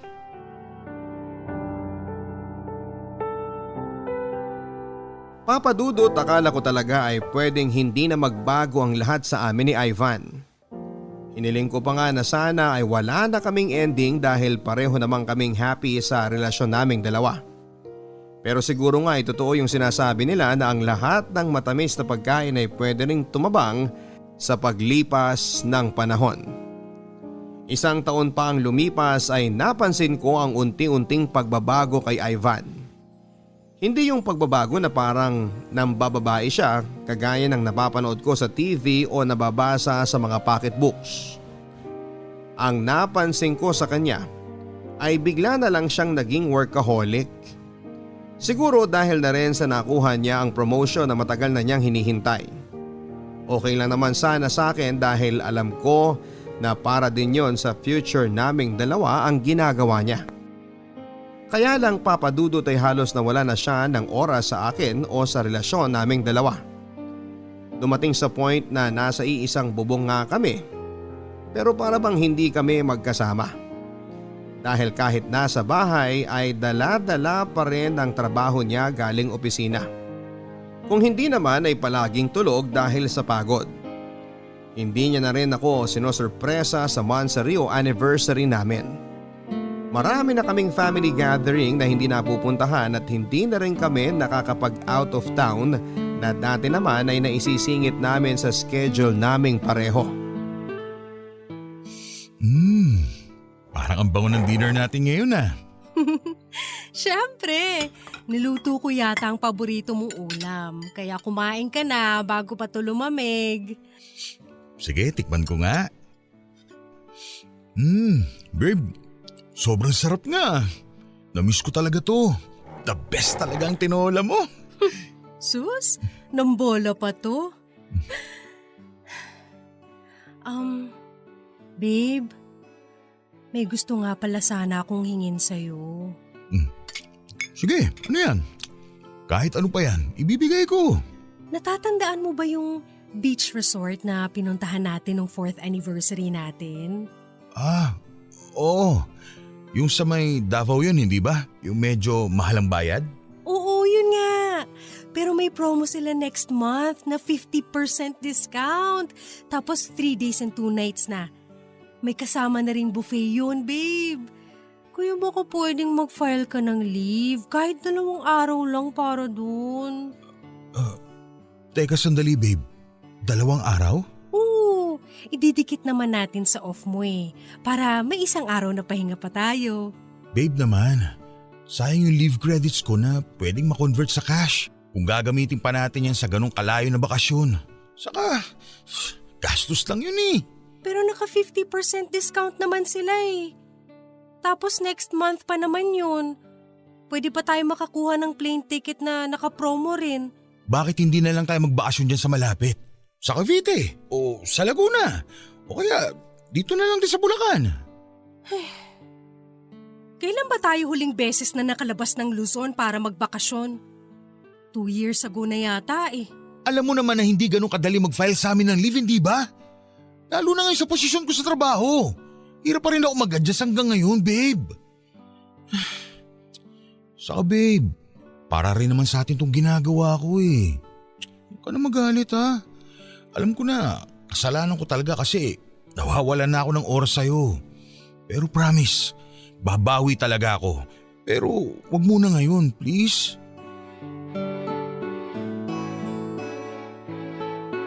Papa Dudut, naging madalas ang pag-aaway namin ni Ivan. At lahat ng yon ay dahil sa trabaho niya. May isang beses pa na in-invite kami ng mami ko na mag-dinner sa bahay kasama ang family ko dahil birthday ni Lola. Sabado yon at dapat ay wala siyang pasok. Nangako din siya na makakarating pero kagaya ng inaasahan ko ay walang Ivan na dumating sa bahay. Tinawagan niya ako at sinabi na hindi makakapasok ang isang staff nila sa opisina at dahil deadline na raw ng mga office works nila ay kinakailangan niyang saluhin ang mga naiwan nitong trabaho. Bukod sa mga family gathering na palagi niyang nakakalimutan, ay hindi na rin kami nakakapagbakasyon o kahit na isang simpleng date man lang sana sa labas. Ang palagi niyang dahilan ay pwede naman daw na magluto na lamang sa bahay. Mas tipid sa energy, oras at sa pera. Kapag naman weekend ay dapat ay off niya, ay nag-overtime pa rin siya sa kanyang trabaho. Nagpagawa na nga siya ng maliit na opisina sa apartment namin. Isang space na kapag nandun siya ay hindi siya pwedeng abalahin. Dahil kapag nawala ang concentration niya sa ginagawa niya, nang dahil sa akin ay mabilis na iinit ang ulo niya na mauuwi lang din sa away. Hindi naman talaga ako yung tipo ng demanding na girlfriend. Pero Papa Dudut, alam ko ang responsibilidad namin ni Ivan sa isa't isa bilang magpartner. Na para bang kinalimutan na lang bigla ng boyfriend ko nang dahil sa trabaho niya. Papa Dudut, wala yatang araw na hindi kami nagkakaroon ng kahit na kaunting pagtatalo ni Ivan. Madalas naman na naaayos din namin lahat kapag nagsusori na siya sa akin.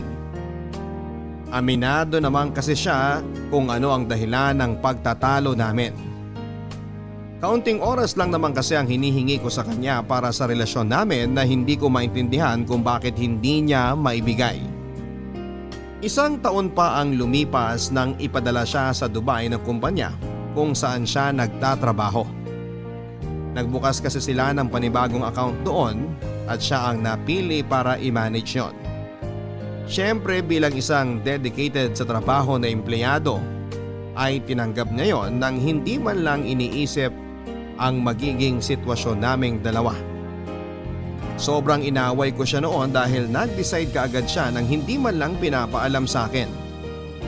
Away na muntik nang mauwi sa hiwalayan.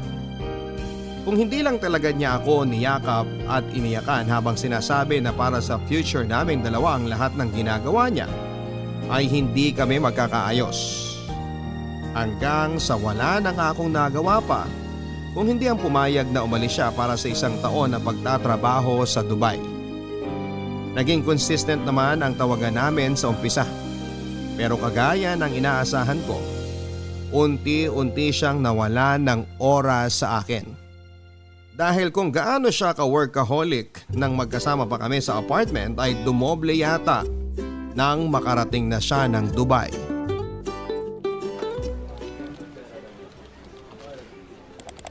Nasaan ba yung files na yun? Bakit hindi ko makita dito sa folder na binuksan ko sa computer? Ito. Hindi eh. Dapat nandito lang yun eh. Hi, pinatawag mo raw ako? Ay, ikaw ba yung bagong transfer dito sa department namin at yung nag-ayos ng mga report kagabi? Oo, ako nga. Bakit? May mali ba sa ginawa ko? Wala naman, pero hindi ko kasi makita dito sa folder yung report na hinahanap ko. Sa tingin ko, nagkamali ka ng pinaglagyan. Lah, ganun ba? Pwedeng patingin ang folder na binuksan mo? Sige. Umupo ka muna dito sa isang upuan habang hinahanap mo yung files. Wala pa naman yung katabi ko eh. Salamat. Dapat nandito lang yun kasi ito yung sinabing folder ni Miss Irma kagabi. Eto. Nakita ko na. Sa katabing folder ko pala siya nailagay. Kaya naman pala. Sige, ako na lang mag-aayos mamaya kasi hindi yan dapat nandyan. Pasensya ka na ha. Ang sungit kasi ni Miss Irma kagabi. Kaya sa totoo lang, hindi ko masyadong naintindihan ang mga instruction na binigay niya. Ayos lang. First week mo pa lang naman dito sa opisina, kaya ayos lang na magkamali ka. Isa pa, masungit talaga yun si Irma. Akala mo kung sino pare-pareho lang naman tayo ng posisyon dito sa opisina. Akala ko, ako lang ang nasusungitan sa kanya. Rhea ang pangalan mo, di ba? Sabi nung nagpatawag sa akin kanina. Oo, Rhea nga. Ako nga pala si Elmo. Nice to meet you, Elmo. Alam mo, buti na lang pala at nagkamali-mali ako sa paglalagay ng mga files sa computer. Ha? Bakit naman? Kasi kung hindi ako nagkamali, wala sana akong dahilan ngayon para malapitan at makausap ka. Ang suplado mo kayang tingnan mula dun sa table ko. Gano'n ka na nga ulit katagal dito? Mag-iisang linggo. So, ibig sabihin, mag-iisang linggo mo na rin akong ini-stock mula sa lamesa mo. Uy, grabe ka ah. Hindi naman masyado. Medyo lang. Ang sarap mo kasing titigan lalo na kapag inaantok ako. Nagigising ka agad ako. Alam mo, Elmo, tigil-tigilan mo ako sa mga pagganyan mo, ha? Taken na ako, kaya wag mo na akong diskartehan. Aray naman. Unang pag-uusap pa lang natin, binabasted mo na ako kaagad. Ganun talaga. Huwag ka mag-alala. Marami pa namang magagandang babae dyan sa opisina. Sa itsura mong yan, hinding-hindi ka mababasted. Huwag ka lang didiskarte ulit sa mga taken, ha?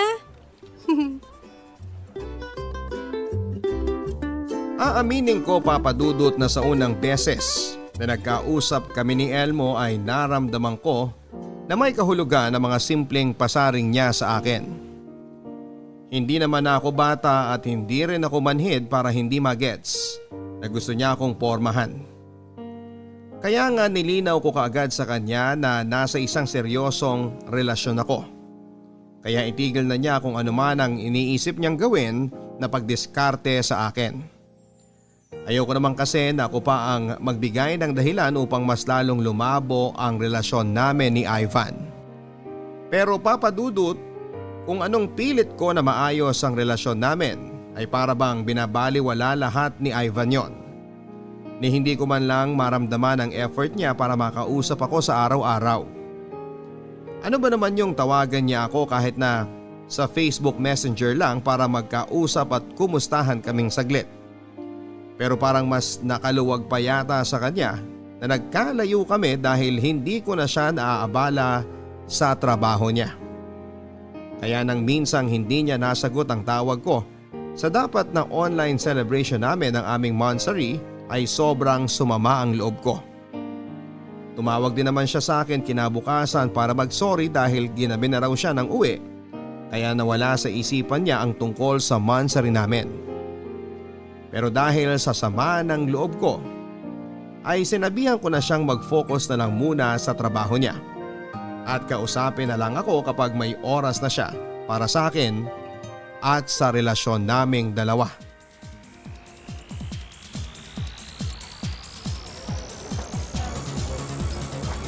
Woo! Party pa! Woo! Rhea? Elmo? Nandito ka rin pala sa bar? Tara, sayaw tayo! Woo! Sinong kasama mo? Ha? Ang sabi ko, sinong kasama mo? Hindi ko talaga maintindihan. Tara, sayaw na lang tayo! Lasing ka na yata eh. Hindi ako lasing. Walang lasing dito. Halika na, sayaw na tayo. Isayaw mo na ako. Nandito ba ang boyfriend mo? Ano? Boyfriend? Wala akong boyfriend ngayong gabi, kaya halika na, Elmo! Party na tayo! Woo! Ay, halika na. Umalis na tayo dito sa bar. Lasing ka na. Baka kung sino pa ang lumapit at tumawak sa'yo dito.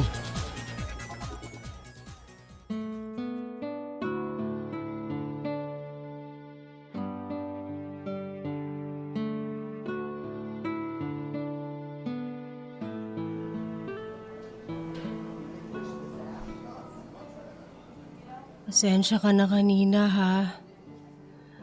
Medyo naparami yata yung inom ko talaga. Mabuti na lang nakita mo ako doon. Kasi kung hindi, baka wala ako ngayon dito sa coffee shop. At sa ibang lugar ako dinala ng kung sino man ang humila sa akin. Wala yun. Nakipagkita rin kasi ako sa mga dati kong kaklase. Nagkataon naman na nung palabas na ako, napansin kita na parang lasing na kaya nilapitan kaagad kita. Pansin ko lang ha, parang hindi ka naman sanay uminom ng alak pero bakit nagpakalasing ka kanina?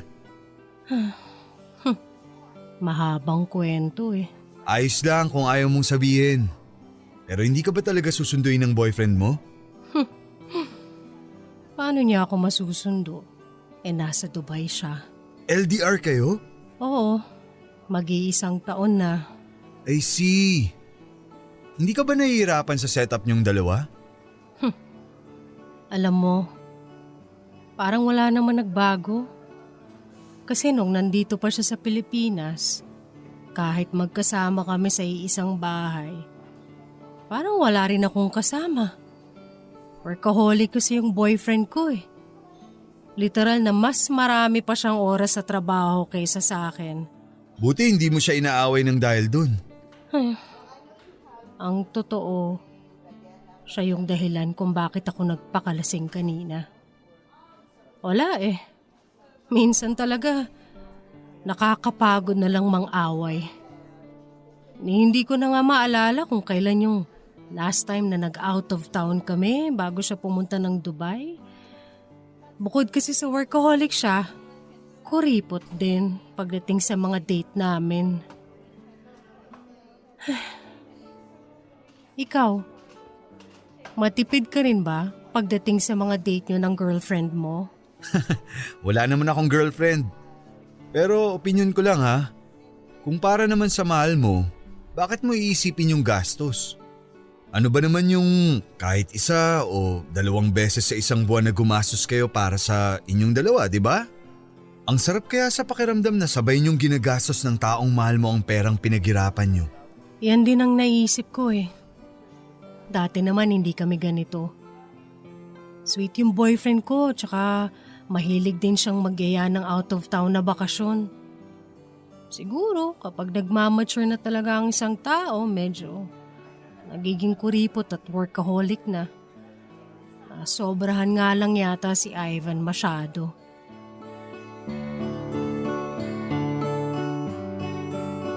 Sobrang opposite ng ugali ni Ivan kay Elmo, Papa Dudut. Kung si Ivan ay masyadong tahimik at seryoso. Si Elmo naman ay happy-go-lucky lang at talaga namang sumasakit ang tiyan ko sa kakatawa kapag siya ang kasama ko at kausap ko. Pagdating din sa itsura ay di hamak na malaki ang lamang ni Elmo. Hindi naman kasi talaga kagwapuhan ng boyfriend ko, simple lang moreno ang kulay ng balat, palapad ang ilong pero maganda ang mga ngipin. Samantalang si Elmo ay papasa na model ng magazine dahil sa kinis ng balat. Magandang pangangatawan, singkit na mga mata at matangos pa ang ilong. Pero hindi naman talaga ang physical appearance ni Elmo ang naging dahilan kung bakit unti-unti ay naging attracted na rin ako sa kanya. Siguro kasi ang bilis ko lang talaga siyang nakasundo. Marami kaming bagay na pagkakatulad. Hindi lang sa timpla ng kape o pagiging morning person. Mahilig din siya mag out of town at medyo naiinggit pa ako na magkwento siya na halos nalibot na niya ang buong Pilipinas. Ang totoo kasi pangarap ko rin yun dati pa. Ang malibot ang buong Pilipinas at ang buong mundo kasama si Ivan. Na unti-unti nang nagagawa ni Elmo kahit mag-isa lamang siya. Mula nga ng gabi na nagkita kami ni Elmo sa bar at nagkakwentuhan sa coffee shop, ay nagsimula na kaming maging close sa isa't isa. Masaya naman kasi talaga siyang kausap at hindi siya nauubusan ng topic at mga jokes. Sa opisina ay madalas na rin kaming magkasama since nasa parehong department kaming dalawa. Si Ivan naman ay hindi ko pa rin kinakausap ulit. At nagpalit din ako ng cellphone number para hindi niya ako makontakt. Yun naman kasi ang gusto niya, hindi ba? Ang makapag-focus sa trabaho, kaya ako na lang ang gagawa ng paraan para dumistansya sa kanya. At dahil madalas kaming magkasama ni Elmo sa loob o labas man ng opisina, ay mas lalo naming nakilala ang isa't isa. At mas naging close kaming dalawa. Halos nasabi ko na nga lahat sa kanya ang tungkol sa hinanakit ko kay Ivan. Lahat yon ay pinakinggan niya. At pinakinggan ko rin ang lahat ng mga payo na ibinibigay niya sa akin. Papadudod, siguro ay hindi niyo naman ako masisisi kung tuluyan ang nahulog ang loob ko kay Elmo. Siya kasi yung palagi nandyan para sa akin. Siya ang taga-salo ng bigat na nararamdaman ko sa tuwing naguguluhan ako sa kakaisip kung dapat pa ba talaga naming ayusin ni Ivan ang relasyon naming dalawa. Kaya hindi nagtagal ay tuluyan na nga kaming nagkaroon ng mali at lihim na relasyon. Naging kami na nga ni Elmo at ang alam lang sa opisina namin ay talagang close na close lang kami sa isa't isa. Pero ang hindi nila alam, pagkatapos ng trabaho ay sa apartment ko na siya halos umuwi. Doon ko siya mas lalong nakilala, Papa Dudut. Dahil hindi lang pala siya malambing kapag kasama niya ako sa harap ng marami. Mas malambing at maasikaso siya kapag kaming dalawa na lamang ang magkasama. At aaminin ko, isa sa mga pinaka nagustuhan ko sa kanya ay ang kakaibang galing niya pagdating sa romansa. Si Ivan kasi ay madaling mapagod at makatulog. Pero iba si Elmo. Mas marami siyang alam na gawin para mapaligaya ako. At kahit may pasok kami sa trabaho kinabukasan, ay game na game siya na pagbigyan ako. Madalas pa nga ay ako ang sumusuko sa aming dalawa. Sa ganoong paraan daw niya kasi mas naipapakita at naipaparamdam ang totoong pagmamahal niya. Kung paano niya ako pinapaligaya sa bawat oras na kaming dalawa lang ang magkasama. Thank you sa paghatid sa akin, Elmo. Naabala ka pa tuloy. Ano ka ba? Kahit kailan hindi ka naging abala sa akin. O sige, aalis na rin ako. Bukas na lang ulit, daanan kita dito sa apartment mo. Susunduin mo ulit ako? Sigurado ka? Out of the way tong apartment sa bahay ninyo. Wala yun. Kesa naman mahirapan ka pang bumiyahe. Hindi pa ba ipapahakot ni Ivan ang mga gamit niya dito sa apartment niyo? Di ba tinapos mo naman na ang relasyon yung dalawa? Dapat ibalot mo na ang mga gamit niya tapos ipadala mo na sa bahay ng parents niya. To be honest, Elmo, gusto ko kasi muna siyang makausap ng personal. bago ko tuluyang tapusin ang lahat sa aming dalawa. Para sana may closure. Pero kung nahihirapan ka na sa ganitong setup, I understand, Elmo. Nakakairita lang kasi na nakikita ko pang mga gamit niya sa loob ng apartment niyo tuwing pupunta ako dito. Pero hindi naman ako nahihirapan sa setup natin eh. Huwag mong isipin yun. Ang sabi ko naman sa'yo, willing ako na maghintay hanggang maayos mo ang lahat. O sige na, pumasok ka na para makapagpahinga ka na. Oh, hindi ka na papasok? Akala ko ba mamasahin mo ang likod ko para mawala ang stress ko? Rhea! Ivan? Oh, bakit parang nagulat ka? Anong ginagawa mo rito? Kailan ka dumating? Paano ko masasabi sa'yo na uuwi na ako? Di ba binlock mo ako sa lahat ng social media accounts mo? Hindi na rin kita makontak sa cellphone number mo.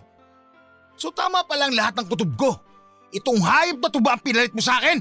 Ha? Dude, relax lang. Kausapin mo ng maayos si Rhea. Huwag kang sumagot-sagot dyan kung ayaw mo paluin ko ng tubo yung ulo mo! Eh di subukan mo. Sige, ano? Elmo, huwag ka na sumagot. Mabuti pa siguro umalis ka na. Hindi, akala mo kung sino to eh. Ito ba yung boyfriend mo na walang ibang inatupag kung hindi ang trabaho niya? Hoy tanga, huwag kang tatapang-tapangan dyan. At please, huwag kang umarte na para kang biktima dito. Alam ko na wala ka kasing kwentang boyfriend, kaya ipinagpalit ka ni Rhea sa iba. Elmo, tama na. Igago ka pala eh! Ivan! Ang hina mo naman sumuntok, pare. Tama na! Huwag mo kumapari pare! Mapapatay kitang hayop ka! Ivan, tama na! Ano ba kayo? Elmo, please, umuwi ka na lang. Pero Rhea, ayoko... Please, umuwi ka na. Sige, tawagan mo na lang ako. Sino yung lalaki na yun, Rhea? Bakit pinapapasok mo siya dito sa apartment natin? Dahil ako ang nagbabayad ng upa dito, kaya may karapatan ako na magpapasok ng kahit na sinong tao sa pamamahay na to. Anong ikaw? Eh palagi naman ako nagpapadala ng pera sa'yo, di ba? Na kahit kailan, hindi ko pinakialaman o ginalaw. Kaya huwag mong isusumbat sa akin ang mga pera mo, Ivan. Sandali nga, Rhea. Akala ko ba gusto mong ayusin pa natin to? Paano natin naayusin to? Kung wala ka naman dito. Kaya bumuka ka na lang sa ibang lalaki, ganun ba? Hindi ko siya hinanap. Hindi ko sinasadya ang lahat. Hindi ko sinasadyang makita at maramdaman mula sa kanya ang lahat ng pagkukulang mo sa relasyon nating dalawa. At hindi pa rin yung rason para lukuhin mo ako! Para sirahin mo ang relasyon na to! Ivan, inaamin ko naman talaga na may kasalanan ako. Pero wag mo isisi sa akin ang lahat dahil may kasalanan ka rin kung bakit nagkakaganito tayo ngayon. At gusto mo pa talaga ako idamay dyan sa mga kalokohan at kasalanan mo? Oo! Dahil kung hindi ka nawala ng oras sa akin, hindi mangyayaring lahat ng to. Nakatira nga tayo sa isang bahay, pero parang hindi naman tayo magkasama. Halos hindi na tayo nag-uusap ng matagal. Tapos lumalis ka pa. Lalo mong pinalala ang lahat. Si Elmo, siya ang palaging may oras para sa akin. Pinaramdam niya yon kung ano yung mga bagay na bigla mo nalang inalis sa relasyon natin. Kaya mas gusto mo pang ituloy ang relasyon yung dalawa kaysa ayusin nyo sa atin? Mas pinipili mo siya? Rhea, halos 7 na taon na tayo. Itatapon mo lang ba yun para sa buwisit na lalaki mo na yan? Pakinggan mo muna kasi ako. Gusto ko lang maintindihan mo na hindi lang ako may mali. Dahil hindi ko naman talaga ginusto magkaroon ng kasalanan sa'yo eh. Oo, naging mapaghanap ako ng oras ng pagmamahal na pinagkait mo sa akin. Kaya huwag mong isisi sa akin lahat dahil alam mo, Ivan, na pareho tayong may kasalanan kung bakit nagkakaganito ang relasyon nating dalawa.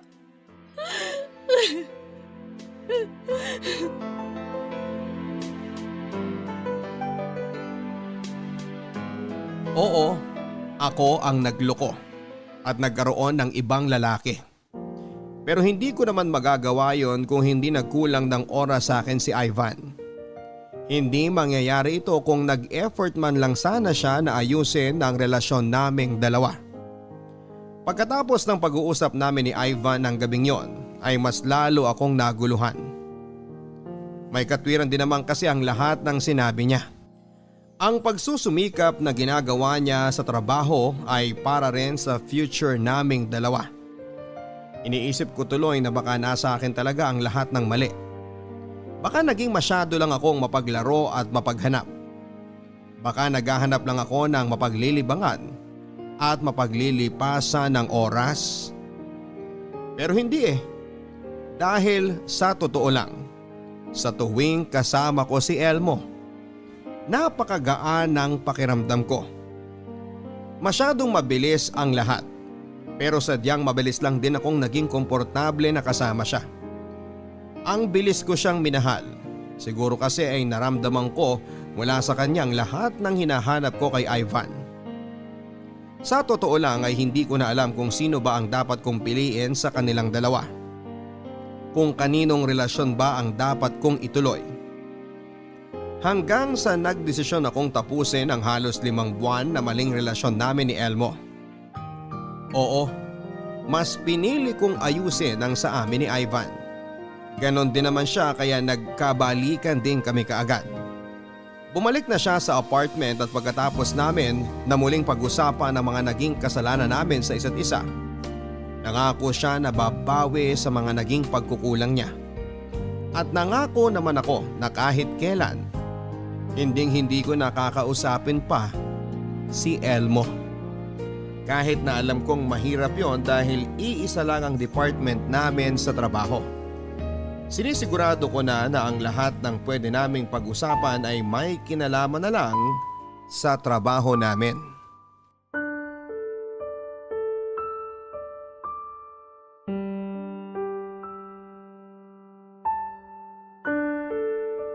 Rhea, sandali. Mag-usap naman tayo. Pwede ba, Elmo? Wag mo nga akong hawakan. Hindi ba sinabi ko na sa'yo na wag mo na ulit akong lalapitan pa kung hindi naman tungkol sa trabaho ang sasabihin mo? Sorry. Gusto ko lang naman na makausap ka. Tungkol na naman ba saan? Tungkol sa atin. Nakapag-usap at nagkalinawan na tayo nung 1 linggo pa. Kaya wala na tayong dapat pag-usapan pa. Kasi tapos na. Tapos na tayong dalawa. Pero pumayag na ba ako? Kailangan pa ba yun? Oo! Dahil dalawa tayo sa relasyon na to. At hindi pwede na basta mo na lang itatapon ng kung ano man ang meron tayong dalawa. Pero nagawa ko na. Tinapon at tinapos ko na ang lahat dahil gusto ko nang ayusin ang relasyon namin ni Ivan. Mahirap ba talagang intindihin yun? Ayoko na. Tanggapin mo nang tapos na tayo. Paano tayo? Paano yung nararamdaman natin para sa isa't isa? Wala na nga tayo. Pwede ba, Elmo? Wag mo naman na akong pahirapan pa. Bakit? Sa tingin mo ba ikaw lang ang nahihirapan? Mas nahihirapan ako dahil ako yung naiwan sa ere. Kaya nga paulit-ulit ako nagsusori. Dapat nung una pa lang hindi na kita in-entertain. Dapat hindi ko na pinagulo ang sitwasyon namin ni Ivan at iniwasan na lang kita. Alam ko naman kasi na sa umpisa pa lang mali na eh. Ginamit kita para punan yung mga pagkukulang sa akin ni Ivan. Hindi mo ako ginamit. Minahal mo ko at yun ang alam ko. Kung ano man ang namamagitan sa atin, totoong pagmamahal yun. Na mali pa rin. Kung ano man na naging relasyon natin mula sa umpisa, mali lahat yun. Bakit hindi natin subukang itama? Pwede naman na ako ang piliin mo. Dahil ako talaga ang mahal mo. Ano bang alam mo sa nararamdaman ko? Hindi sa pinangungunahan kita. Pero sigurado ako, Rhea. Sa bawat halik at haplos mo sa akin sa mga oras na tayong dalawa lang ang magkasama. Mahal mo ako.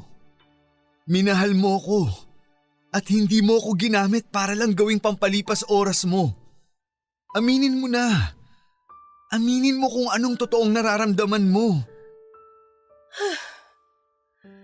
Ayokong itapon at sayangin yung halos 9 na taon na relasyon namin ni Ivan. Hindi ko kayang itapon ang mga taon na pinagsamahan namin para lang sa'yo. So yun ang totoong dahilan. Binalikan at pinili mo siya hindi dahil siya ang mahal mo, kundi dahil nanghihinayang ka lang sa tagal ng relasyon ninyong dalawa. Rhea, hindi mo ba naisip na dapat mas manghinayang ka sa oras na dapat ay ibinibigay mo sa totoong mahal mo? Ewan ko. Sa totoo lang, hindi ko na alam. Kung naguguluhan ka pa pala, bakit nakipagbalikan ka kaagad sa kanya? Dahil gusto ko nang ayusin ang relasyon namin ni Ivan. Kahit hindi ka sigurado na mahal mo pa rin siya? Oo. Dahil yun ang nag-iisang bagay na sigurado ko na gusto kong gawin. Ang hindi masayang ang napakatagal na pinagsamahan namin ni Ivan. Kaya please lang, Elmo, layuan mo na ako.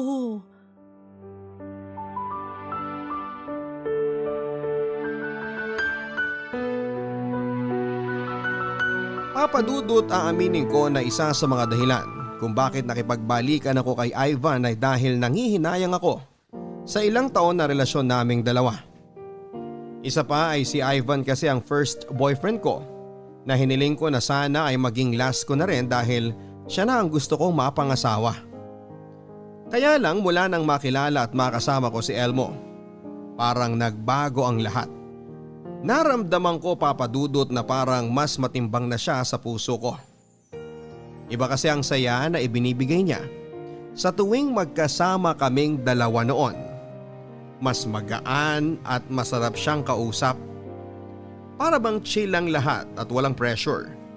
Hindi kagaya ni Ivan na walang ibang gustong pag-usapan kung hindi trabaho at mga plano para sa future.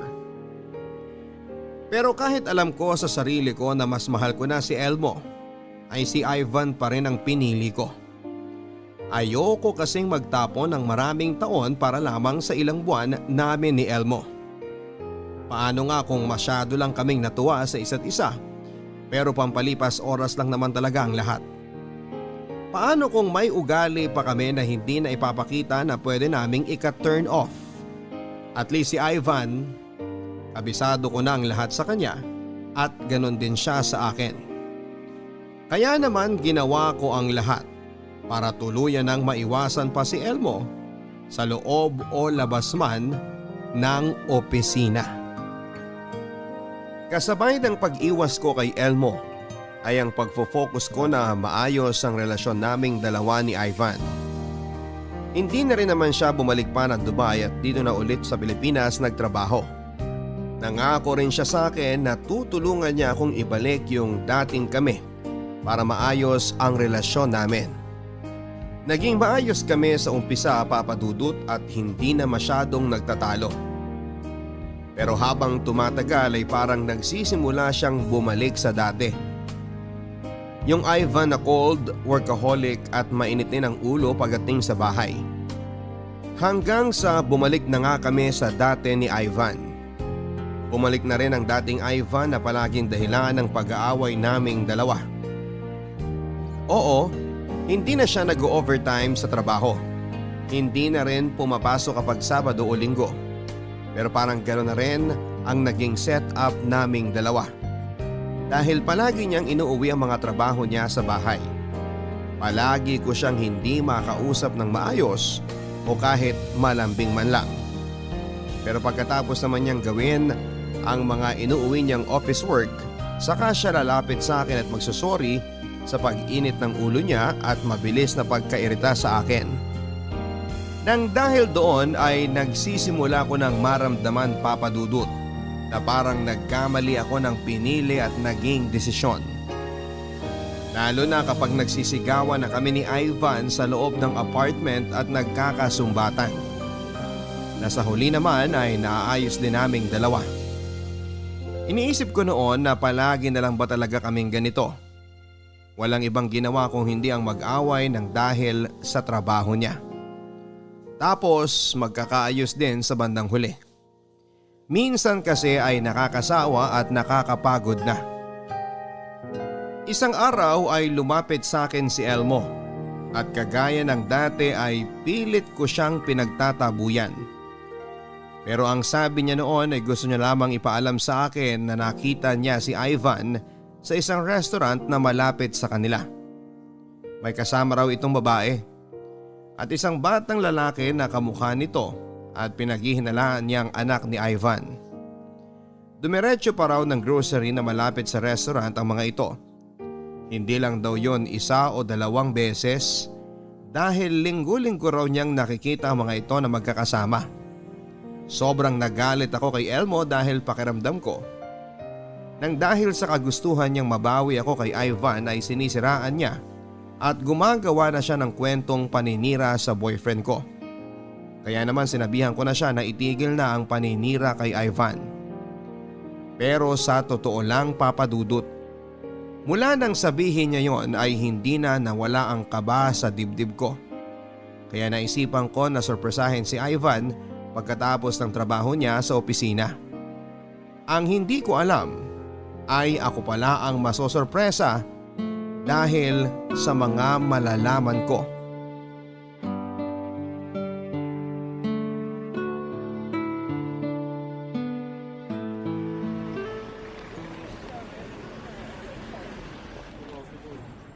Nasaan na kaya si Ivan?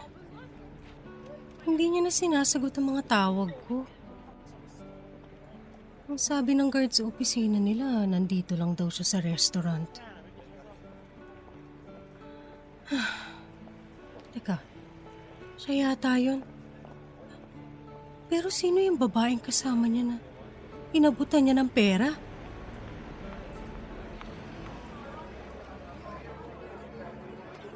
O sige na, saka na lang tayo mag-usap. Okay naman na siguro yung perang binigay ko, hindi ba? Babalik na ako sa opisina. Ivan? Rhea, anong ginagawa mo dito? Wala lang. Gusto lang kitang sorpresahin. Parang ako pa yata ang masosorpresa dito. At nandito pa talaga kayo sa sulok. Para hindi kayo masyadong kita, ganon? Teka ha, tatabi ako sa inyo. Para naman updated ako sa mga ganap sa buhay nyo. Sige, salamat ulit ha. Tawagan mo na lang ako kung kailan mo siya gustong makita. Sandali lang. Hindi ka pa nga pinapakilala ng boyfriend ko sa akin eh. O baka naman gusto mo na ikaw na magpakilala sa sarili mo. Para malaman ko na rin kung bakit kanya inaabutan ng pera. Upo ka muna. Bitiwan mo nga ako. Wala akong dapat na sabihin sa'yo ha. Ganon? Ivan, pwede bang pagsabihan mo nga tong babaeng to? At saka sabihin mo sa kanya na kumalma siya. Kung hindi, papatulan ko talaga tong girlfriend mong pabebe. Kapal na mukha nito. Rhea, please, kumalma ka lang. Huwag tayong gumawa ng eksena rito. Joy, sige na, umalis ka na. Ako nang magpapaliwanag kay Rhea. Ayusin mong paliwanag mo, Ivan ha, dahil kung hindi magwawala talaga ako rito. At ikaw, babae ka. Nakakaya ka. Ang dumi-dumi mo. Sumasaw-saw ka sa relasyon namin ng boyfriend ko. At hindi rin naman masyadong makapal yung mukha mo dahil may gana ka pa talagang manghingi ng pera kay Ivan. Pwede bang ayus-ayusin mo yung pananalita mo? Wala kang alam. Siguraduhin mo munang tama yung binibintang mo sa akin ha. Bakit? I-deny mo pa ba? Huling-huli na kayong dalawa, mang walang niya kayo. Okay, fine. Para manahimik ka na. Wala kaming relasyon ng boyfriend mo. Kaya pwede ba? Ayoko ng gulo. Dahil hindi ako pumapatol sa mga taong makitid ang pag-iisip. At talagang hinahamon mo kung babae ka. Akala mo kung sino ka, ha? Pumili ka ng lalaking aahasin mo. Huwag tong boyfriend ko. Hindi ko nga inahas yung boyfriend mo. Kaya dahan-dahan ka sa mga pinagsasasabi mo. Joy, tama na. Ako nang bahala magpaliwanag kay Rhea. Umalis ka na, please. Bakit ba akong inaawat mo? Yang palingkerang girlfriend mo ang awatin mo. Palingkera pala, ha? Halika ditong babae ka! Rhea, ano ba? Sinabi ng tama na eh. Hindi ka ba talaga titigil, ha? Nakakahiya na sa mga tao, oh. Wala akong pakialam! Halika dito! Para magkaalaman tayo. Maabot ko lang talaga yung buhok mo, manghihiram ka ng mukha sa sahig! Rhea, tama na nga. Tumigil ka na. Mabuti pa, Ivan, aalis na ako, ha? Sabihin mo na lang kung kailan mo gustong dalawin ng anak natin. Anak? May anak kayo ni Ivan? Magpapaliwanag muna ako. Ikaw? Ang sabi mo, wala kayong relasyon ng boyfriend ko. Pero sabihin mo sa akin ng totoo, may anak ba kayong dalawa ni Ivan? Oo, meron! May anak kami ni Ivan. 4 years old na siya. At kaya ako inaabutan ng pera ng boyfriend mo para sa sustento niya sa bata. Okay na ba? Matatahimik ka na ba? Tawagan mo na lang ako, Ivan, ha? Kung kailan mo ulit gusto makita ang anak mo. Aalis na talaga ako.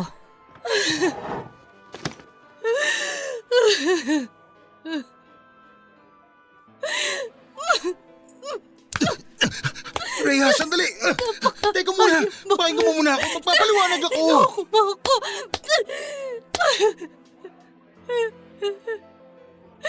Ano pang ipapaliwanag mo? Sinabi na sa akin lahat ng babae mo tungkol sa anak niyong dalawa. Hindi mo kasi naiintindihan kung ano yung nangyari.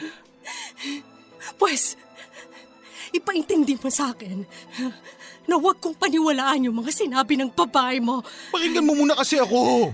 Hindi ko naman tinatanggi na may anak kami ni Joy. O ano pa pala ang gusto mong sabihin? Ha? Na wala naman talaga kami relasyon ni Joy. Wala kayong relasyon. Pero may anak kayo? Ang galing mo rin. Napakagaling mong magtago.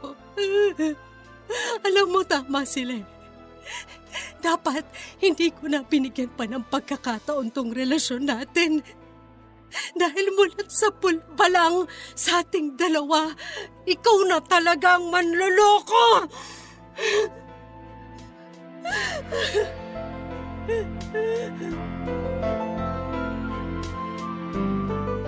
Papa Dudut, hindi ako makapaniwala na totoo pala ang lahat ng sinabi ni Elmo tungkol kay Ivan. Na niloloko ako ng lalaking pinili at binalikan ko. 5 taon. 5 taon na niya pala akong niloloko.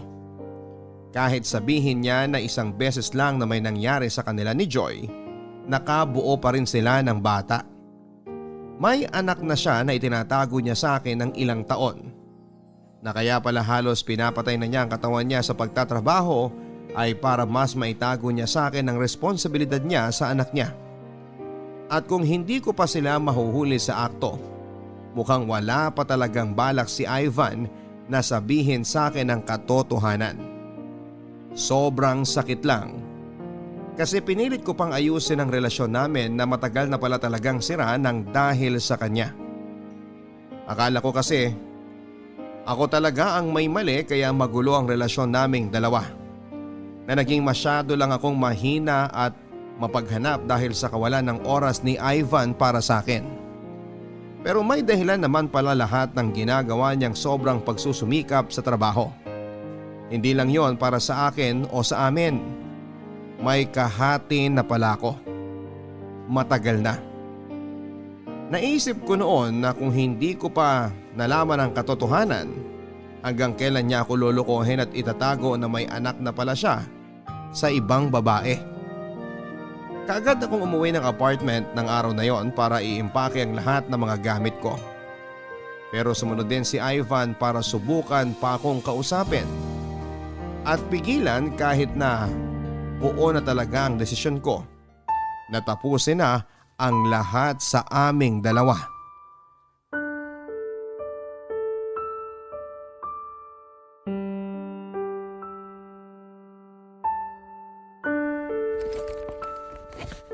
Rhea, please. Itigil mo muna kasi ang pag-iimpake mo. Teka, mag-usap muna tayo. Para saan pa? Nakita at nalaman ko na lahat. Sinabi na ng babae mo sa mismong harapan ko na magkaharap-harap tayo kanina. Kaya alis na ako sa apartment na to dahil ayoko na. Pagod na akong ayusin ang relasyon nating dalawa na paulit-ulit mo lang na sinisira. Pakinggan mo muna kasi ako. Para saan? Para sa mga bago mong kasinungalingan? Hindi naman ako nagsinungaling eh. Hindi ko lang kagad sinabi na may anak na ako. At kailan mo planong sabihin sa akin ang tungkol sa kanya? Na nabuo lang naman ang batang yon habang magkarelasyon tayong dalawa. Kapag may lakas na ako ng loob, Rhea, sasabihin ko naman sa'yo eh. Kapag may sapat na akong ipon para sa pagpapakasal natin, maniwala ka naman sa akin. Wala talaga kami relasyon ni Joy. Wala kayo naging relasyon pero nakabuo kayo ng bata? Wow! So ano yun? Nag-shake hands lang kayo tapos nabuntis na siya? Inaamin ko naman na nagkamali talaga ako eh.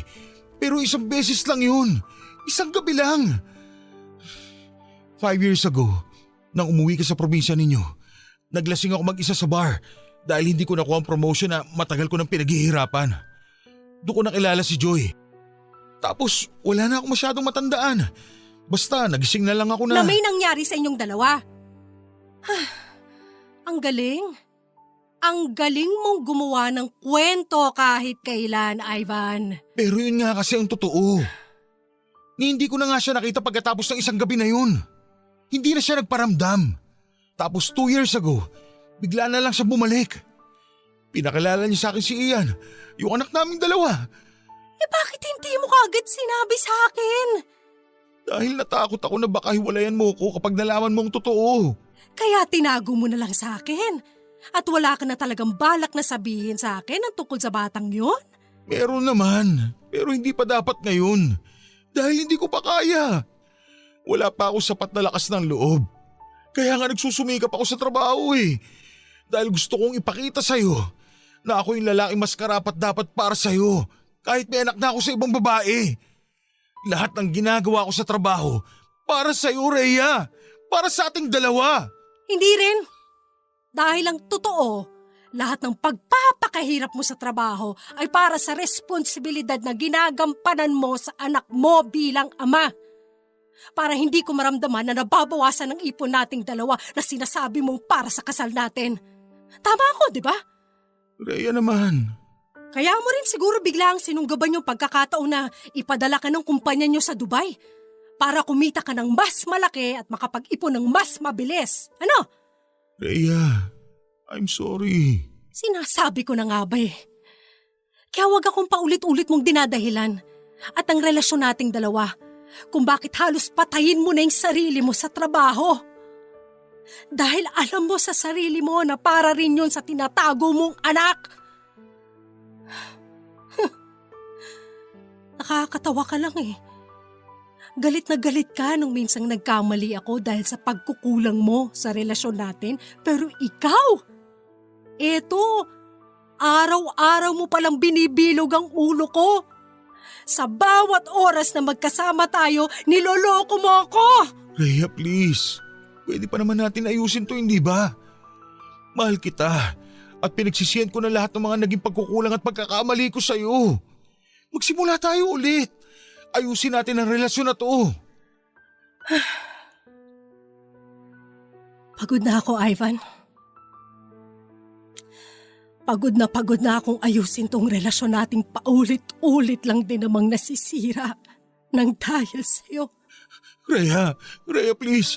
Rhea, mahal kita. Mahal na mahal kita.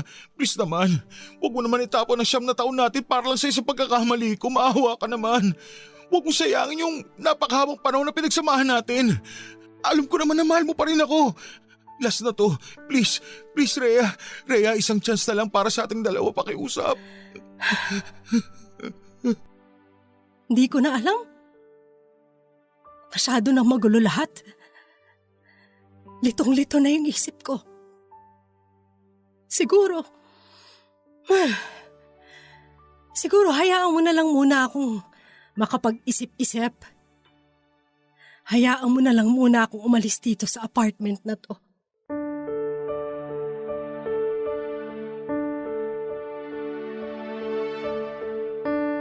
Papa Dudut, umalis na nga ako ng apartment namin ni Ivan at tuluyan ko na ring tinapos ang relasyon naming dalawa. Alam ko naman kasi na yun naman talaga dapat ang matagal na naming ginawa. Dahil hindi na talaga nagiging maayos ang pagsasama namin. Hindi ko kaagad nadala ang lahat ng gamit ko pa uwi sa bahay namin. Binalikan ko lamang ang iba kapag wala sa apartment si Ivan. Pumayag na rin siya sa sinabi ko na hatiin na namin ang naipon naming pera na dapat ay para sa kasal namin. Paminsan-minsan ay dumadalaw pa rin siya sa bahay para subukan ng makipag-ayos sa akin. Pero hindi ko pa rin siya gaanong kinakausap. Ang madalas kong sinasabi sa kanya ay kailangan ko pa ng oras para makapag-isip-isip kung may dapat pa ba kaming ayusin. Ang sabi niya ay hindi siya aalis ng apartment dahil umaasa siya na babalik pa rin ako para magkaayos kaming dalawa. Pagkatapos ng ilang araw ng vacation leave ay bumalik na rin ako sa trabaho at unti-unti na rin bumalik ang closeness namin sa isa't isa ni Elmo.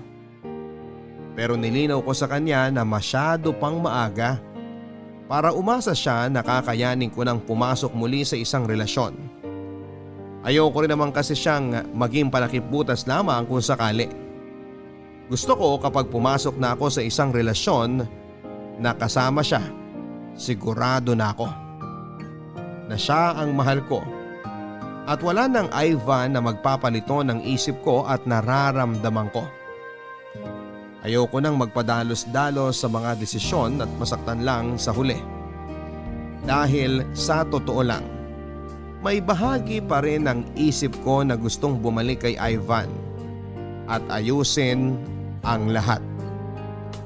Hanggang sa ngayon ay nalilito pa rin ako sa kung ano nga ba ang dapat na maging desisyon ko, Papa Dudut. Kung sino ba kina Ivan at Elmo ang dapat na piliin ko. Sobrang nangihinayang ako sa tagal ng pinagsamahan namin ni Ivan at minsan pakiramdam ko. Yun na lang ang dahilan kung bakit gusto ko ulit siyang bigyan ng bagong pagkakataon. Si Elmo naman ay dumoble ang effort sa panliligaw sa akin. Pumasok sa isipan ko na bakit hindi ko siya bigyan ng isang pagkakataon. Pero paano kung hindi mag-workout ang relasyon naming dalawa? Paano kung hanggang panakipbutas lang talaga siya? Paano kung masayang lang din ang oras na ibibigay ko sa kanya na sana ay kay Ivan ko na lang ibinigay? Papa Dudut, sana po ay matulungan ninyo ako at ng ating mga kabarangay sa problema at pagkakalitong kinakaharap ko sa ngayon. Alam kong hindi naman maiiwasan ang masaktan o makasakit ako sa desisyon na gagawin ko. Pero hanggat maaari sana, ayoko nang magkamali at magsisi sa bandang huli. Dito ko na po tinatapos ang sulat ko. At ngayon pa lamang po ay nagpapasalamat na ako sa payong maibibigay ninyong lahat sa akin. Ang inyong kabarangay at kapuso forever, Rhea. Mga kwento ng pag-ibig, kwento ng pag-asa at mga kwento ng buhay dito sa Barangay Love Stories. Love Stories. Forever.